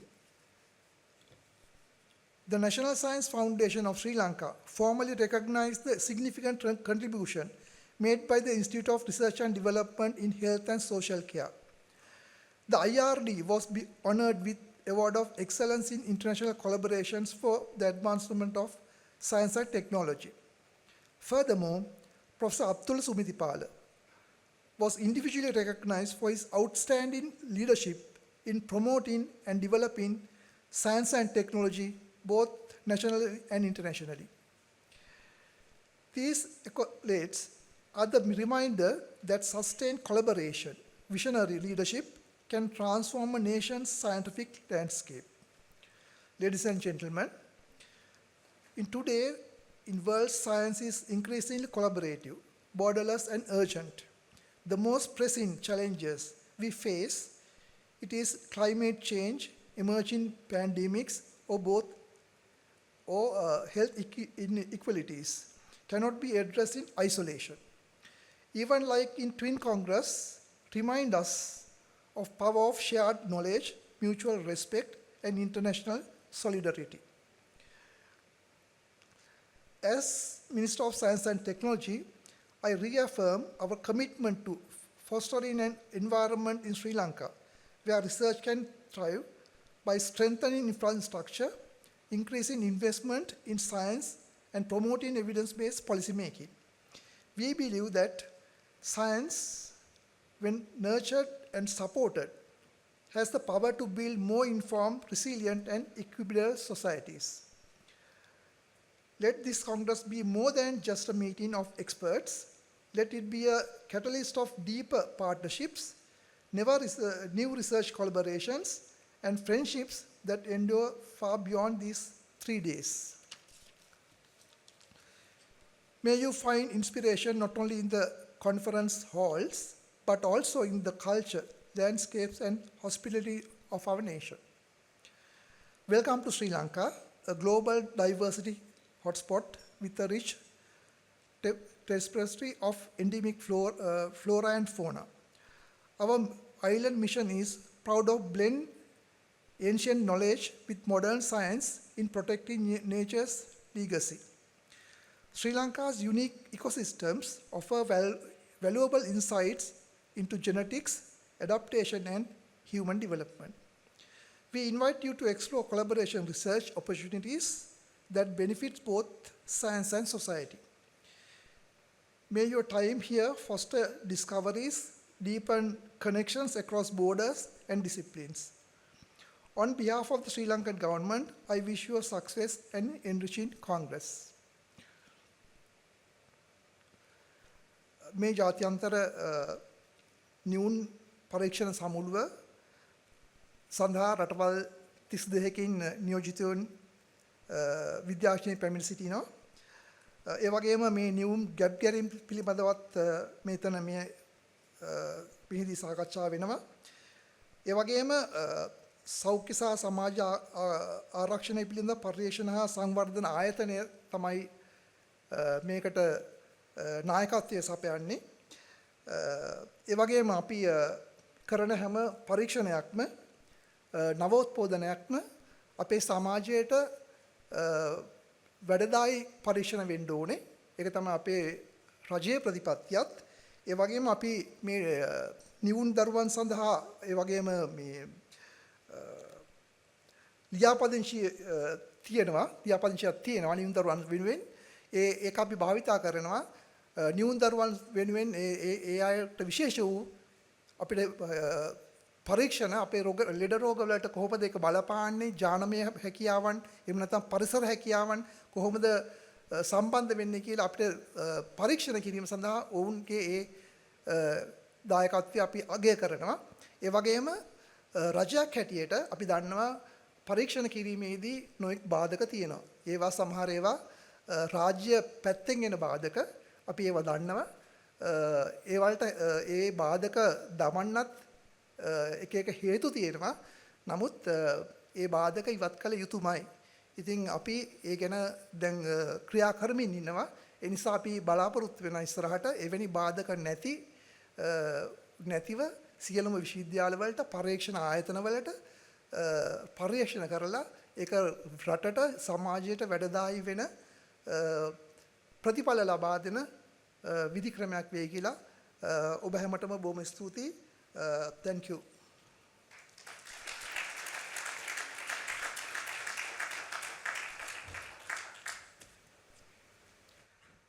Ladies and gentlemen, you heard from our chief guest this evening, Professor Krishanta Besena, the Minister of Science and Technology. This evening, we are also privileged to have with us His Excellency Andrew Patrick, the British High Commissioner to Sri Lanka. His Excellency Andrew Patrick joined the Foreign and Commonwealth Office in 1989. Before his posting to Colombo, he served as the UK's Migration and Modern Slavery Envoy. He was British Ambassador to Myanmar from 2013 to 2018 and has held diplomatic postings in Afghanistan and South Africa. Beyond his distinguished diplomatic career, His Excellency Patrick is an enthusiast of hill walking, reading, and the visual arts. Ladies and gentlemen, please join me in welcoming His Excellency Andrew Patrick, our guest of honor this evening. Well, thank you very much for that introduction. It's a great honor to be here and to have the chance to speak briefly at this conference. I started my life as a scientist. I was a physicist before I moved into diplomacy, and I've spent most of my career trying to bring that rigor and discipline into the world of diplomacy. Not very successfully, I have to say. But it's wonderful to be here and to have a chance to congratulate you on the 25th anniversary of the Twins Registry here in Sri Lanka. I've been fascinated by some of the things you were saying about the imbalance between research published from the Global South and the Global North. And it's wonderful that here in Sri Lanka you have, through this institution, been able to redress that imbalance to some extent. So enormous congratulations to all of those involved. It was, of course, an achievement by Sri Lankans to set up this registry. I was very grateful for the recognition of the small part that the UK funding was able to play in that. In fact, as I've spent the last 2 years going around various universities in this country, I've discovered that this is a much more significant part of our relationship than I'd realized when I arrived. Almost every university in this country has strong research links with British universities and other international universities, sometimes also being the coordination center for regional programs, because as we know, this region, some tensions exist in this region, and Sri Lanka provides a neutral venue for researchers to come and talk about their research. So that's another achievement for Sri Lanka. I realize the reason for these so many collaborations is partly because we have a very strong representation of senior Sri Lankan-born academics in the UK. You almost always find that part of the collaboration is because the opposite end of it has a distinguished Sri Lankan academic. So another reason I was proud to have the chance to speak to you was to celebrate the contribution that Sri Lankan academics have made in the UK, of which there are numerous examples. This aspect of education is a hugely important part of our relationship in many ways, also because, as you will know, several British universities offer degrees here through local partner institutions, and we have around 60,000 undergraduates studying with British and Australian institutions, getting qualifications that at the moment the public sector here is not able to provide. So that is also a wonderful part of the relationship. I think we're moving on to the keynote speaker, so I won't delay you any longer. Thank you very much for giving me the chance to speak.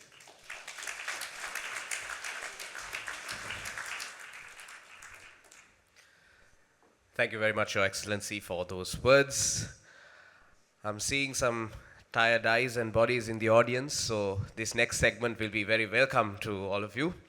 It's another performance by twins, and this next performance is dedicated to a figure we all hold dear, the mother. The narrative reminds us that a mother stands unconditionally by her children, carrying them for 10 long months, raising them with no days off, and loving them without limits. For mothers of twins, the joys and the challenges are doubled. So this heartfelt performance is a tribute to all mothers, especially those raising more than one child at a time. Originally sung by the legendary Nanda Malini, with lyrics by Dharmasri Gamage and music by Maestro Premasri Kemadasa, this song is a celebration of love, sacrifice, and devotion. Please enjoy this special tribute.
දුක් කවුදෝ දන්නේ ඒ දුක දන්නා අම්මාවරුමයි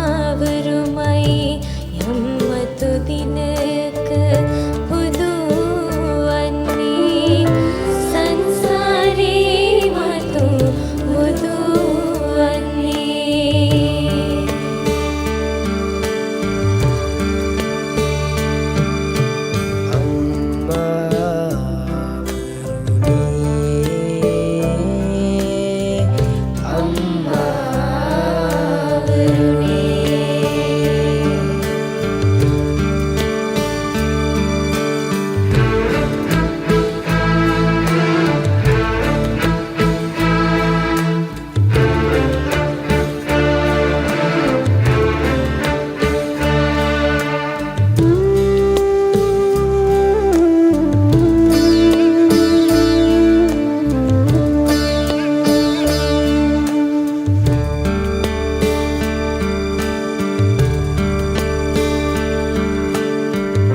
සිනහස වෙඩිදා සිතද බොලද වේ නුවම ආදරේ කියා සිතේ මායාවක් වේ ඒ තනි උදා අම්මා පමණයි ළඟ ඉන්නේ අම්මා පමණයි ළඟ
And with that, we now take a moment to honor 4 long-standing supporters of the Sri Lankan Twin Registry. In order to do so, may I now invite our chief guest for tonight, Professor Krishantha Abesena and Professor Atula Sumatipala, on stage to hand over the plaques of appreciation to these steadfast gentlemen.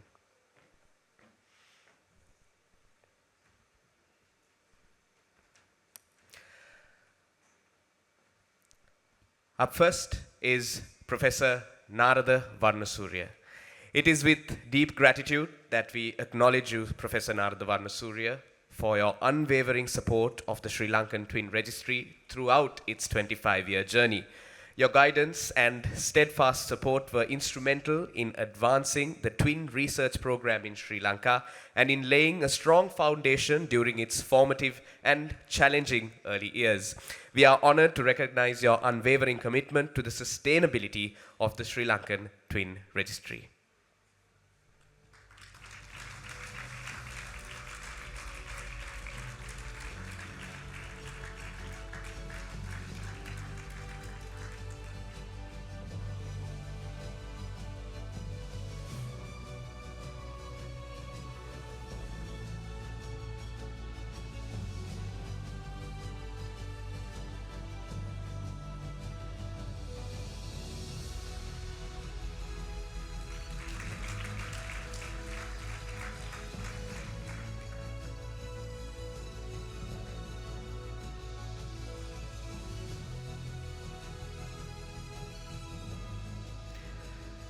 Next up, we have Professor Devaka Fernando. It is with deep gratitude that we acknowledge Professor Devaka Fernando for his unwavering support, which was instrumental in founding and shaping the Sri Lankan Twin Registry. His visionary efforts laid the foundation for 25 years of pioneering research, establishing a legacy that continues to advance twin studies in Sri Lanka. We are honored to recognize his pivotal role in the creation of the Sri Lankan Twin Registry. Although Professor Fernando was unable to be present here today, Mr. Sudat De Silva will be invited to accept this accolade on his behalf. Can we please have a round of applause, ladies and gentlemen?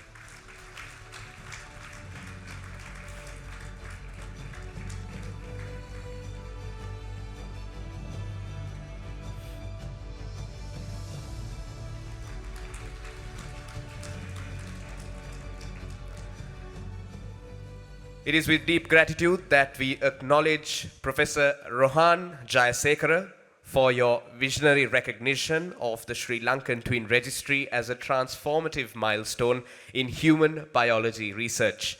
Your eloquent advocacy highlighted Sri Lanka's genetic diversity and the untapped potential of twin studies, inspiring generations of researchers to explore this vital field. We are honored to recognize you for your foresight and for articulating so powerfully the scientific and societal value of the Sri Lankan Twin Registry.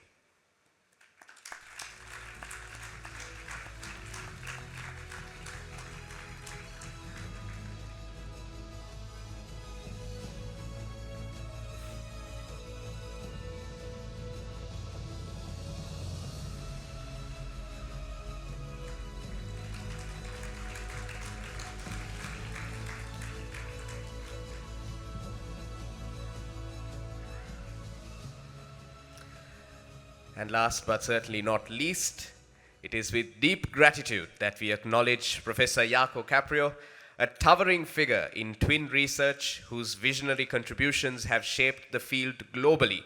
From the inception of the Sri Lankan Twin Registry 25 years ago, your support and guidance have been instrumental in its success. As we gather for this International Congress on Twin Studies, we are honored to recognize you for your unwavering commitment, groundbreaking research, and enduring impact on twin studies worldwide.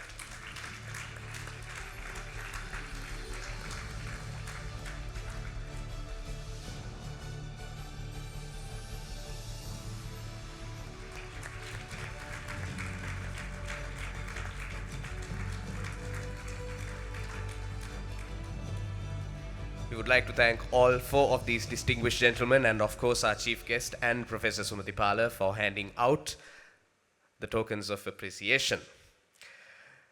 Now it is my privilege to introduce our keynote speaker for tonight, Professor Matthew Hotoff, CBE. He is Executive Dean of the Institute of Psychiatry, Psychology and Neuroscience at King's College London, a professor of general hospital psychiatry and a consultant liaison psychiatrist. Professor Hotoff is a graduate of King's College London, trained in epidemiology at the London School of Hygiene and Tropical Medicine and in psychiatry at the Maudsley Hospital. His research uses epidemiological and mobile health methods to investigate the relationship between mental and physical health. He served as director of the NIHR Maudsley Biomedical Research Center from 2014 to 2023 and as Vice Dean for Research at IOPPN, leading its strong showing in the UK's Research Excellence Framework.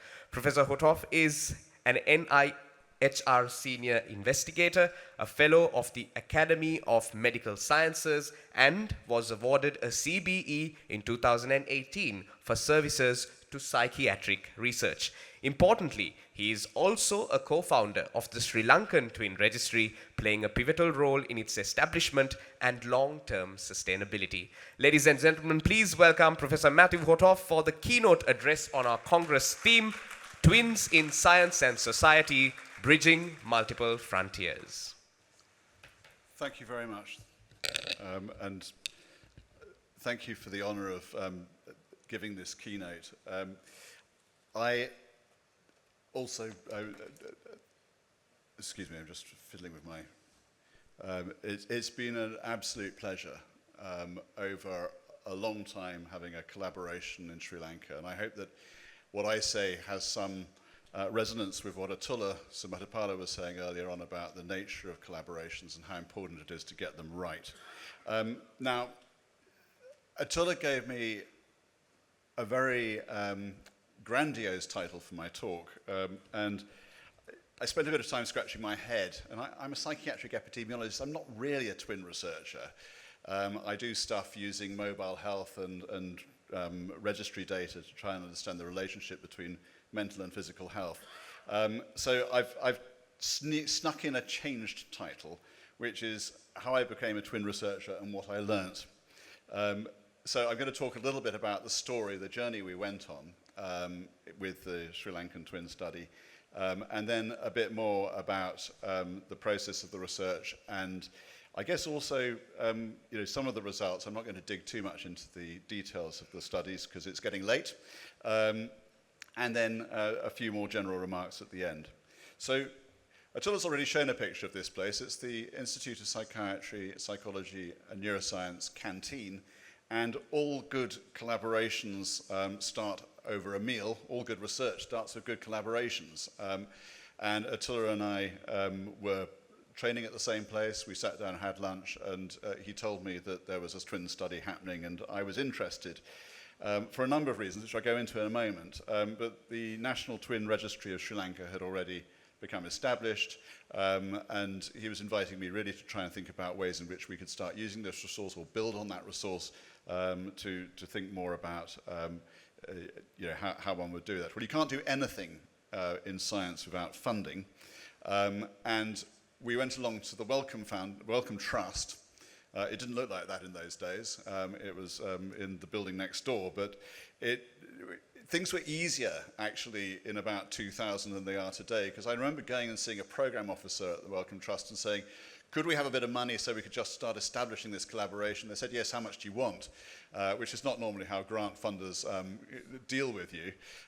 They came up with a small amount of money which allowed us to be able to travel and to build the collaboration and start establishing things.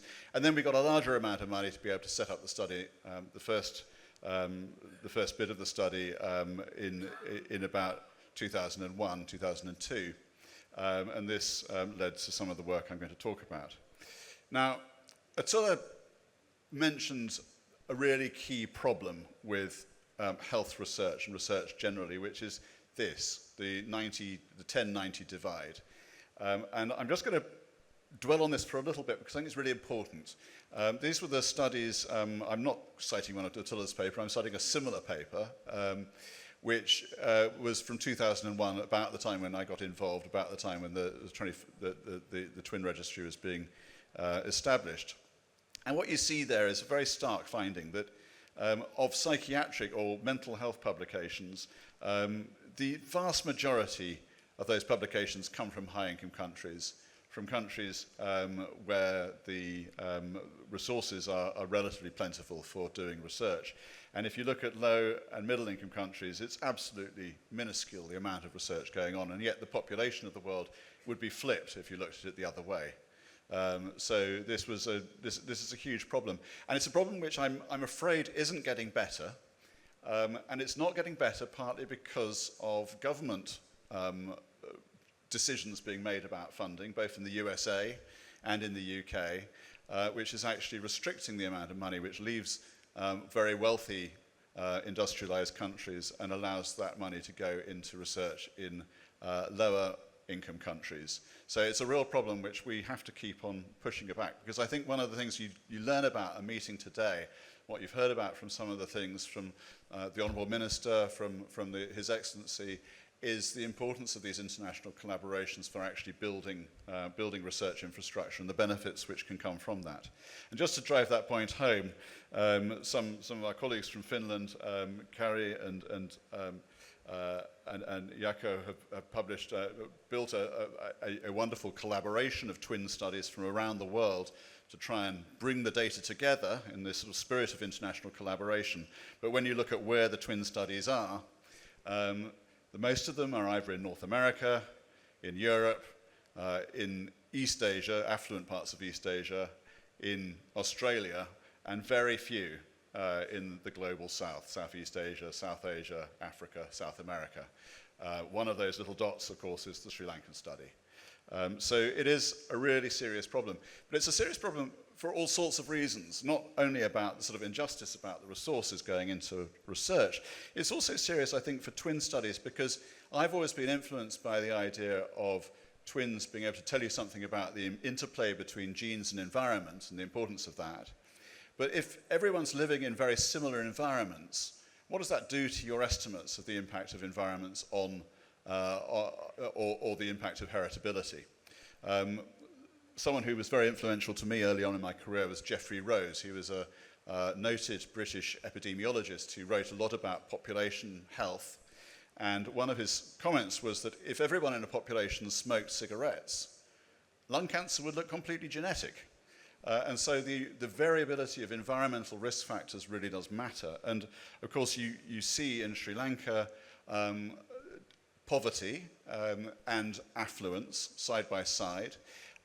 You see that in London as well, but I think the difference in poverty and affluence is very stark in some parts of low and middle income countries. And that really causes some difficulties when you think that those might be important risk factors for a whole range of different health conditions. So I got hooked, I got interested, I decided we'd do this, and then the next question was what benefits, what advantages could you do if you were doing this in Sri Lanka, which actually you might not be able to do in other countries? And one of the things I learned very quickly was there was a sort of extraordinary can-do attitude. And I was quite interested from my epidemiological background of making sure we had a truly representative twin sample. Atullah, I sort of muttered about this, saying, you know, how can we make sure we get all the twins that we can? How do we make sure that they're properly representative? And this is Colombo district, and you see it divided into a number of divisional secretariats, and each of these divisional secretariats will have a number of Grama Nildari, who are local administrators, whose job it is every year to do a census of the local population. And we persuaded them to include, or rather I didn't persuade them, Atullah and people persuaded, I told you Atullah's persuasive, persuaded them to actually do a census, add to the census whether twins were known about in their populations. And that led to an awful lot of data being collected. The data wasn't collected digitally, it ended up in very large filing cabinets like this. But we ended up with a sample which was population-based. We enhanced the twin sample also with a singleton sample because we wanted to see whether twins and singletons were different. It might be that there were certain advantages if you remained a complete twin pair to midlife in a lower income setting. There might be certain survival advantages that you'd had to benefit from. So were they different from singletons, for example? There might be all sorts of other disadvantages of being a twin. So we were interested in whether they were similar. And what you found was that we managed to identify this number of twins. We were interested in adult twins at that time, and we ended up with a certain number randomly selected. Some were ineligible because they were incomplete twin pairs, but we ended up with about 4,000 twins, nearly 2,000 twin pairs. And the extraordinary thing, and this was humbling for me coming from the UK, where if you're lucky you get 50% of people participating in a survey these days, we got 92% of those complete twin pairs taking part, which was, was remarkable. I think it said a lot about the way in which research was seen in Sri Lanka. I hope it wasn't because there was any form of pressure, and we spent a lot of time debating this and wondering about it and trying to make sure that we were really getting people who were truly voluntary research participants taking part in the study. And Atullah's said a lot more about ethics, but it's a really important aspect, particularly doing research of this nature. And I think also from a point of view of being, as it were, a researcher coming from a high-income country, and let's not beat about the bush, the former colonial power in Sri Lanka, the importance of being really respectful about not just the research ethics, but about the nature of the collaboration. And it meant a great deal to me to hear Shatullah talking about the relationship being respectful and mutual. And we worry that research can feel extractive, that it is merely something where it's very much a kind of a single direction of travel with benefit coming from the high-income country. So what did we do? We did a detailed psychiatric interview on these lucky twins. It involved a number of different standardized questionnaires, which I'll talk a little bit about more in a moment. But basically, it gave us an indication of lifetime psychiatric disorders across a range of different outcomes. It gave us measures of smoking and alcohol consumption. We learned a lot about post-traumatic stress disorder, and we asked about things like sleep and somatic symptoms and so on. And we published our protocols and the actual research study as we went along. We were also interested in exposures because, as I said before, the kind of point I was making about environment being important, what were the particular things about environments which mattered, and we looked at that very carefully. We used the census measures which were already existent about poverty and so on. So there are ready-made measures you could use from Sri Lanka. We looked at childhood experience, life events, and trauma on the PTSD trauma checklist. And then we translated them. And anyone who's done sort of cross-cultural research in mental health will tell you there's always a massive kind of concern about how your translations actually work. Does the translation actually translate, as it were? So we hired twins, and there were at least each item was translated at least twice independently by 13 pairs of bilingual twins. We had a number of groups where we would go through the translations and agree on the nature of the translation. The translations were read by a Sinhala scholar, Dr. Godwin. I'm very glad to see in the audience here. And the translation was piloted on a number of lay volunteers. So we really took a lot of care about making sure that the constructs we were using, which are based, they're meant to be international, but they're based largely on North American and European concepts, were actually properly translated, and the meaning was actually understandable to the populations we were looking at. And it wasn't just translating the questionnaires, it was also translating some of the visuals. So we wanted to know how much people were drinking. And you couldn't just use a standard measure because people drink something called toddy here. And toddy is a drink from the fermented sap of the coconut palm, very popular. And so we made sure that we were actually representing the kind of drinks which the population might be consuming. Now, just as we were about to start data collection, or just before we started data collection, the tragedy of the 2004 Boxing Day tsunami hit Sri Lanka. Now, our study was in Colombo, and Colombo was relatively unaffected in terms of the destruction which the tsunami caused. But it was absolutely clear that everyone in the twin study would be affected in some way by the experience of the tsunami. So, of course, we added those as environmental exposures into the study. Atullah talked obliquely about the kind of extractive practices going on and the unethical practices going on in disasters.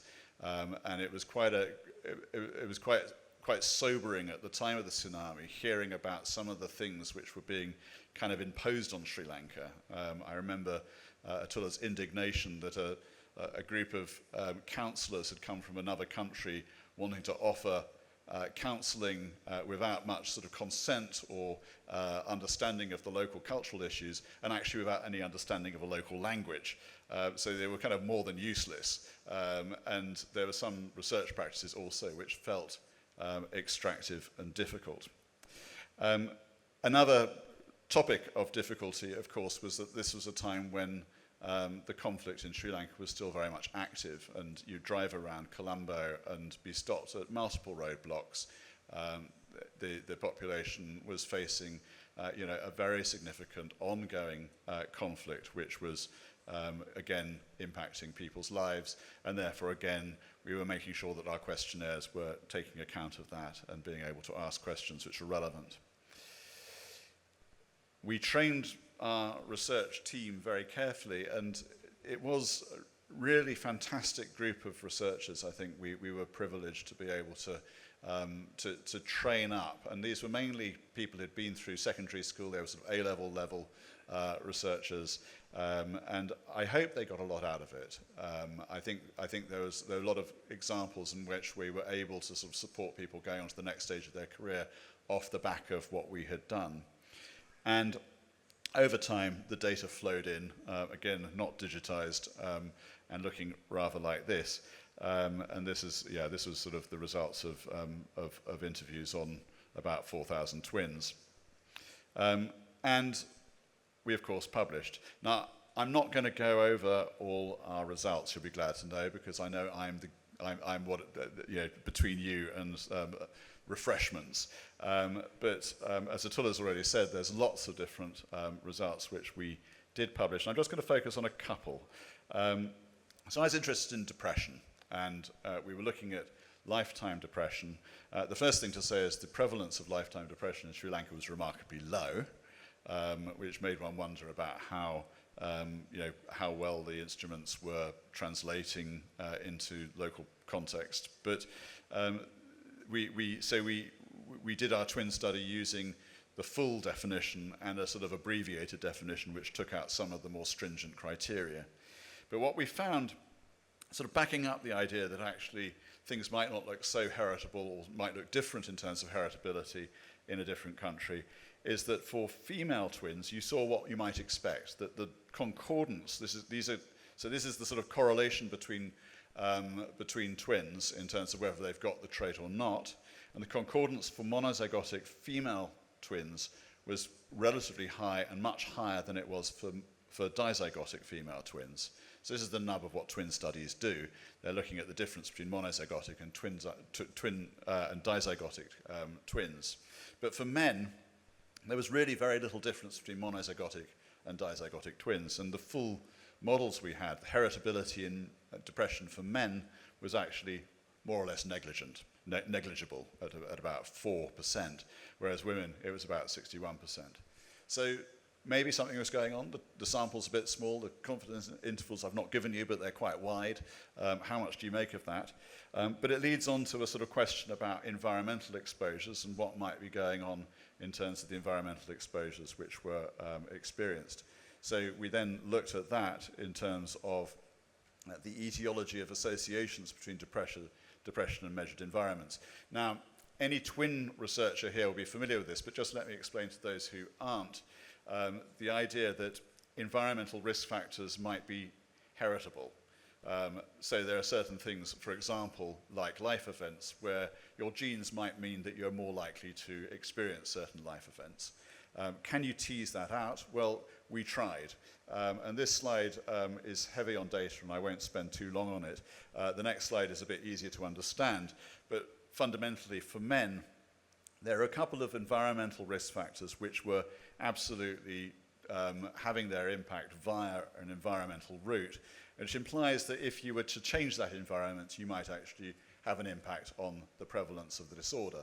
So for men, early school leaving and standard of living and to a large extent light events were actually having a significant effect, which may be something to do with the clue of a sort of lower heritability in males and a dominance of some of those risk factors.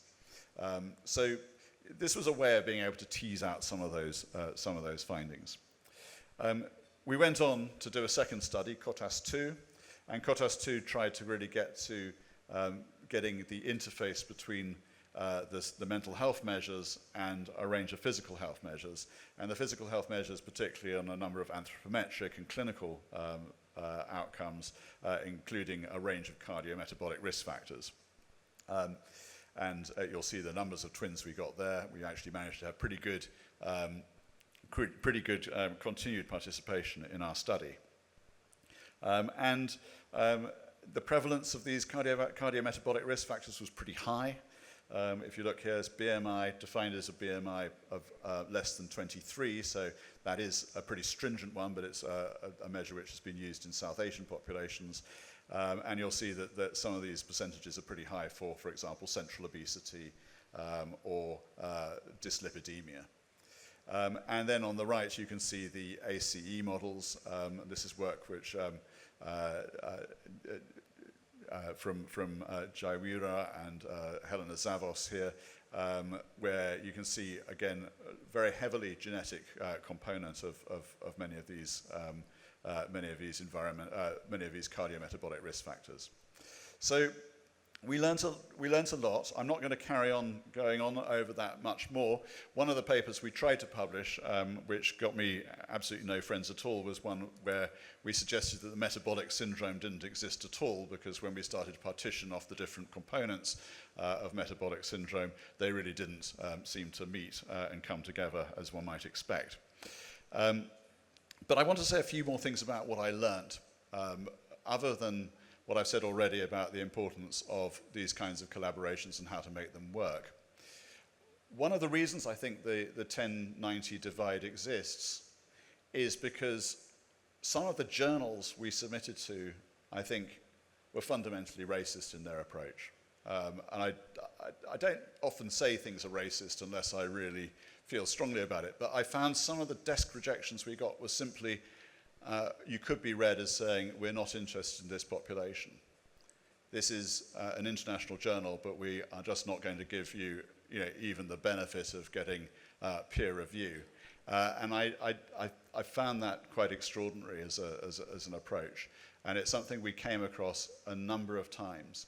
Desk rejections based not on science, but actually on the nature of the population we were studying. So there's a job to be done, and those of you who have any responsibilities in journals, I think it's really important that one takes that seriously. It's absolutely necessary. We also, I guess, have to think about what next, what twin studies should be doing next. And one of the things I think which is particularly important to bear in mind is that what I suppose I'd like to question in terms of twin studies is the tendency to kind of head for the statistics over the potential public health benefit. So if you look at a question like obesity, we see this pattern across the world of increasing obesity. It's a global health pandemic, which is really going to store up a whole range of different problems for us. And we see Sri Lanka here catching up with many other countries. And the United States, maybe that's plateauing off, but it's still pretty high.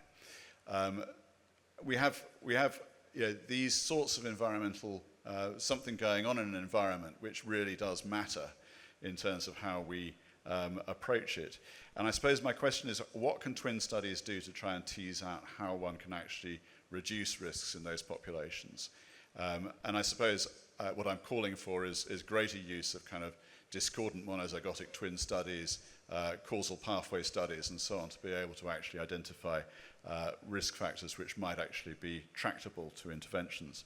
We see similar sorts of problems. I mean, this is the UK data looking at common mental disorders as depression and anxiety, and how common mental disorders have been increasing in the general population, but particularly worryingly in young women over the last few decades. This is exactly the same study, repeated it multiple times in the UK. So there are things going on in the environment which we really do need to take account of. And it's a question mark really about whether those sorts of twin methods which I was describing earlier, with the use of trying to take out environmental roots and identify those which are actually likely to be tractable to intervention, can be a benefit. And finally, we did find that suicidal ideation had a uniquely genetic impact, which was separate from depression. However, that seems to have very little to do with the suicide rates in Sri Lanka. And of course, the suicide rates in Sri Lanka was an absolute global tragedy. You see them absolutely massively high in the mid-90s and coming right down. And of course, that wasn't changed by that was changed by changing availability of methods, I presume, about the presence of organophosphates, pesticides, and that sort of thing available in many households and reducing that. So it's a good news story. Sometimes the environment does improve rather than get worse.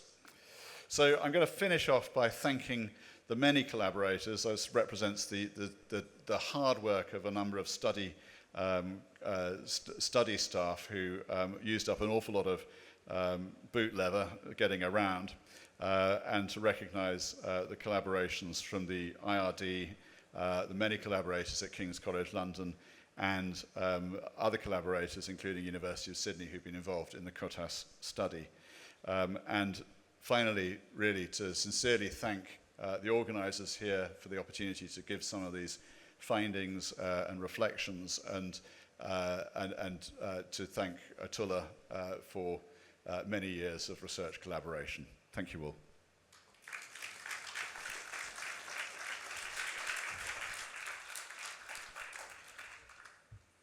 Thank you, Professor, for that wonderful keynote speech.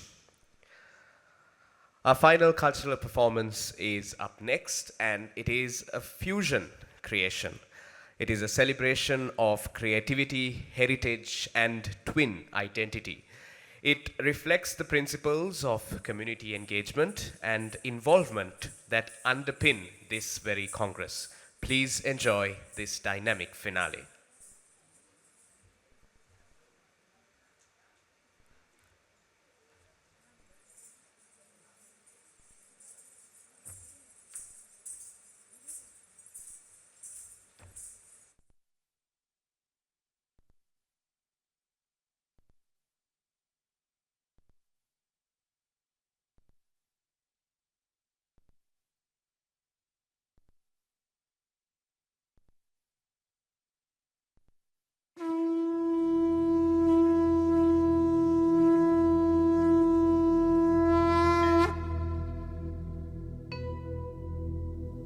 वक्रतुण्डमहाकाय सूर्यकोटि समप्रभ निर्विघ्नं कुरु मे देव सर्वकार्येषु सर्वदा।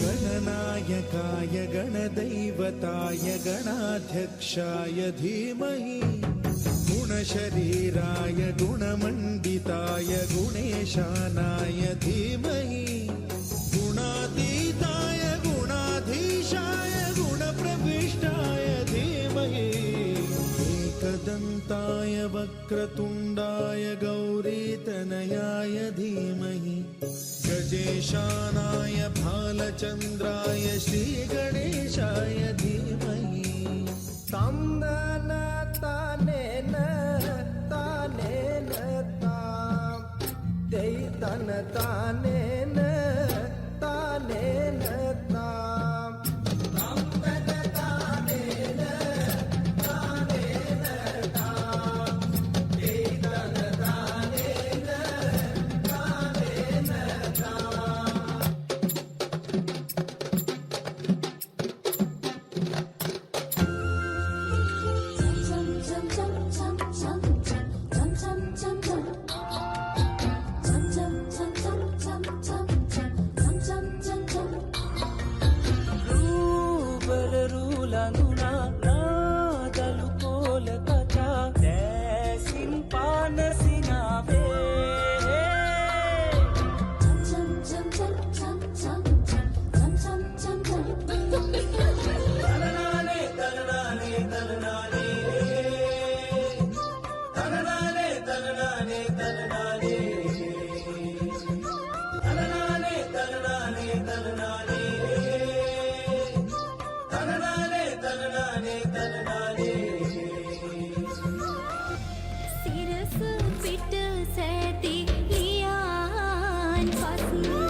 Sunday night.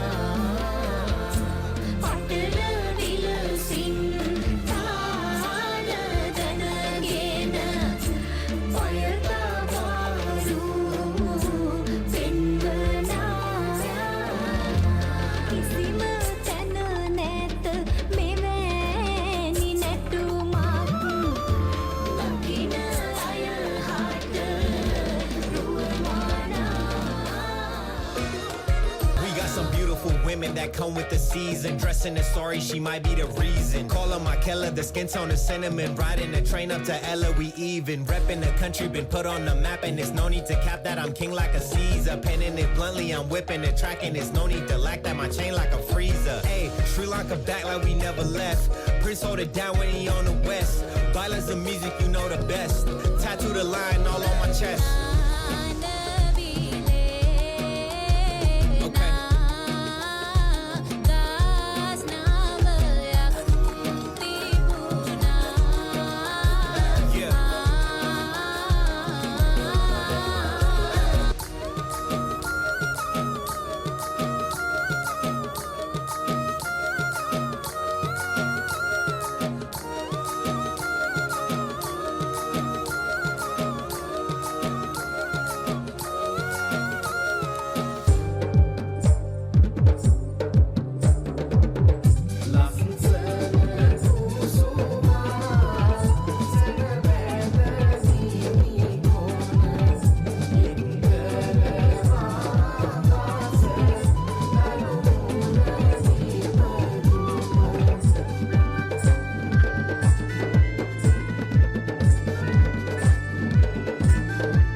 What a dynamic ending indeed that was. So, ladies and gentlemen, to conclude our formal proceedings this evening, I now invite Dr. Risita Vakishtarachi to deliver the vote of thanks, acknowledging all those who made this Congress possible and an absolute success. Good evening. It is my great privilege and honor to deliver the vote of thanks on behalf of the Organizing Committee of the ISTS Twin Congress 2025. Tonight, we have gathered not only to celebrate a landmark event in the history of twin research, the 20th Congress of the ISTS and the 8th World Congress on Twin Pregnancy, but also to mark a significant milestone, 25 years of the Sri Lankan Twin Registry. This journey has been shaped by science, strengthened by collaboration, and sustained by shared belief in the power of research to serve humanity. I would like to begin by expressing our deepest gratitude to our chief guest, Honorable Professor Krishant Abesena, Minister of Science and Technology, for his inspiring presence and unwavering support for research-driven policy and public health. We are especially grateful for his steadfast support of the Institute for Research and Development in Health and Social Care, and for graciously acknowledging and highlighting the vital role it has played in advancing research in Sri Lanka. To our guest of honor, His Excellency Andrew Patrick, British High Commissioner to Sri Lanka, thank you for your continued encouragement of international academic partnerships and for being a champion of cross-cultural dialogue. We are especially delighted that you were able to witness firsthand the opportunities made possible through UK universities and funding agencies, and how international collaboration can truly flourish. We look forward to your continued support in strengthening these global partnerships.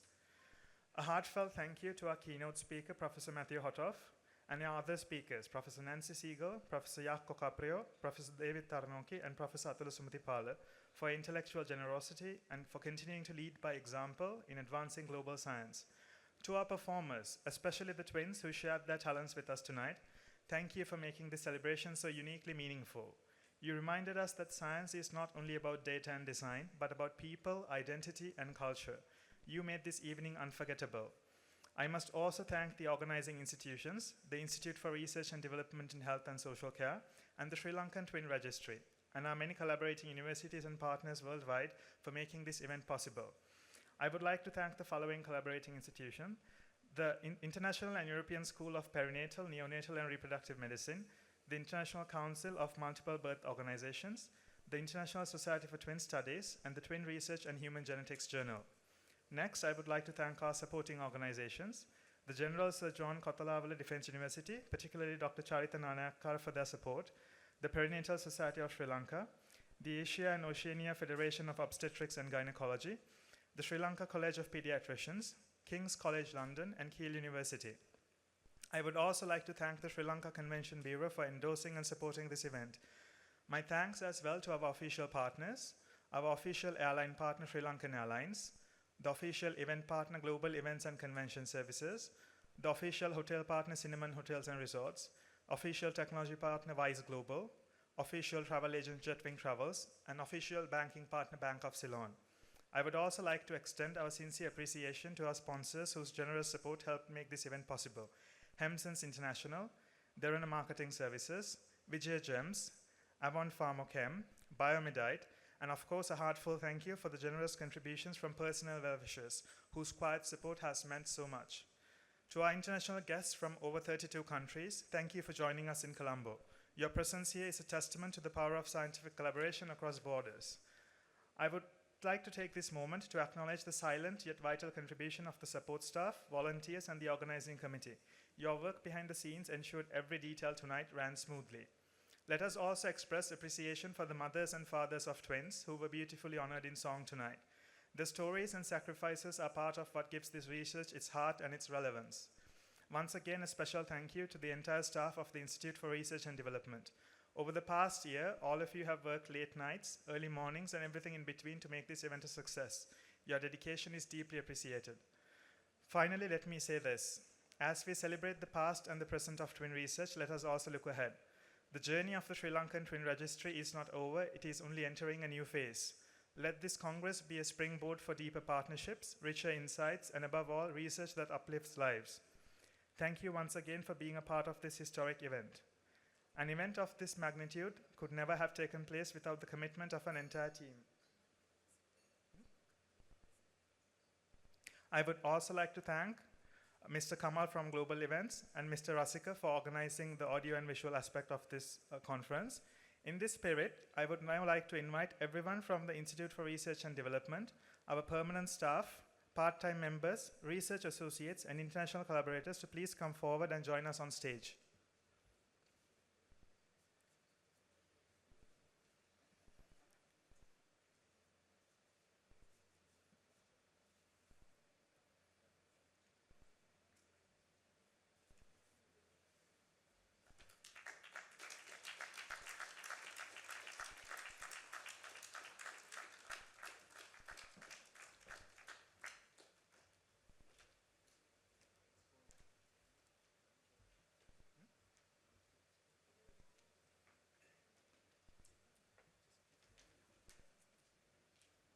I would also like to invite the Executive Committee of the IRD to the stage. I would also like to invite Dr. Nihala Besing to join us.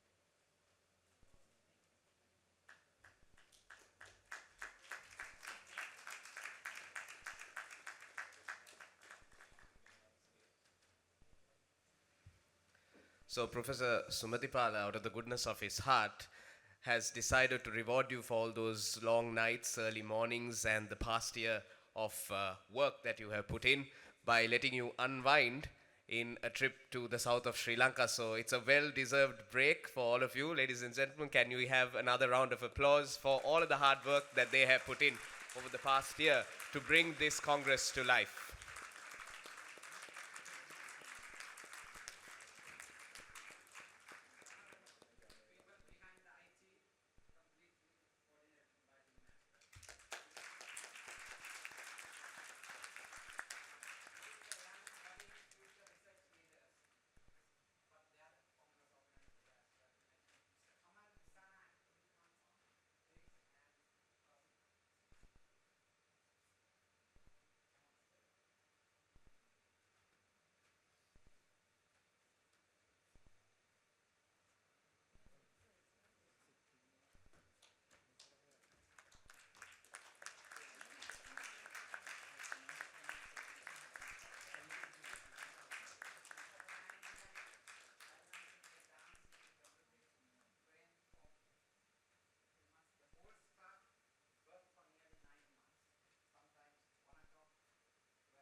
Thank you very much, all. It was a very heartfelt moment when everything falls into place and a successful event comes to its very successful close. Before we end tonight's formal proceedings tonight, I would now like to very cordially invite the board of the International Society for Twin Studies onto the stage for an official photograph memorializing this significant and successful event.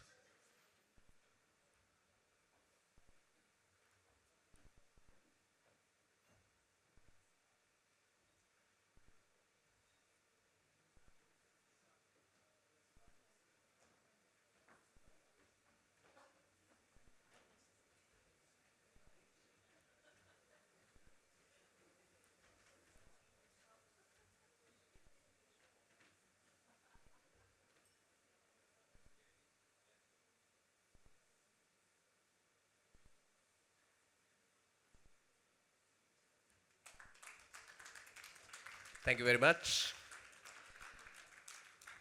Ladies and gentlemen, as we bring to a close the ceremonial reception of the 20th Congress of the International Society for Twin Studies and the 8th World Congress on Twin Pregnancy, we thank each and every one of you for your participation and presence, both in person and, of course, online. This Congress has brought us together as a global community of researchers, practitioners, and friends, united by a shared purpose. We now invite you to join us for the reception and fellowship. May the connections and collaboration formed here continue to advance twin research and strengthen our bonds across the world. You've been an amazing audience, ladies and gentlemen. Thank you and good night.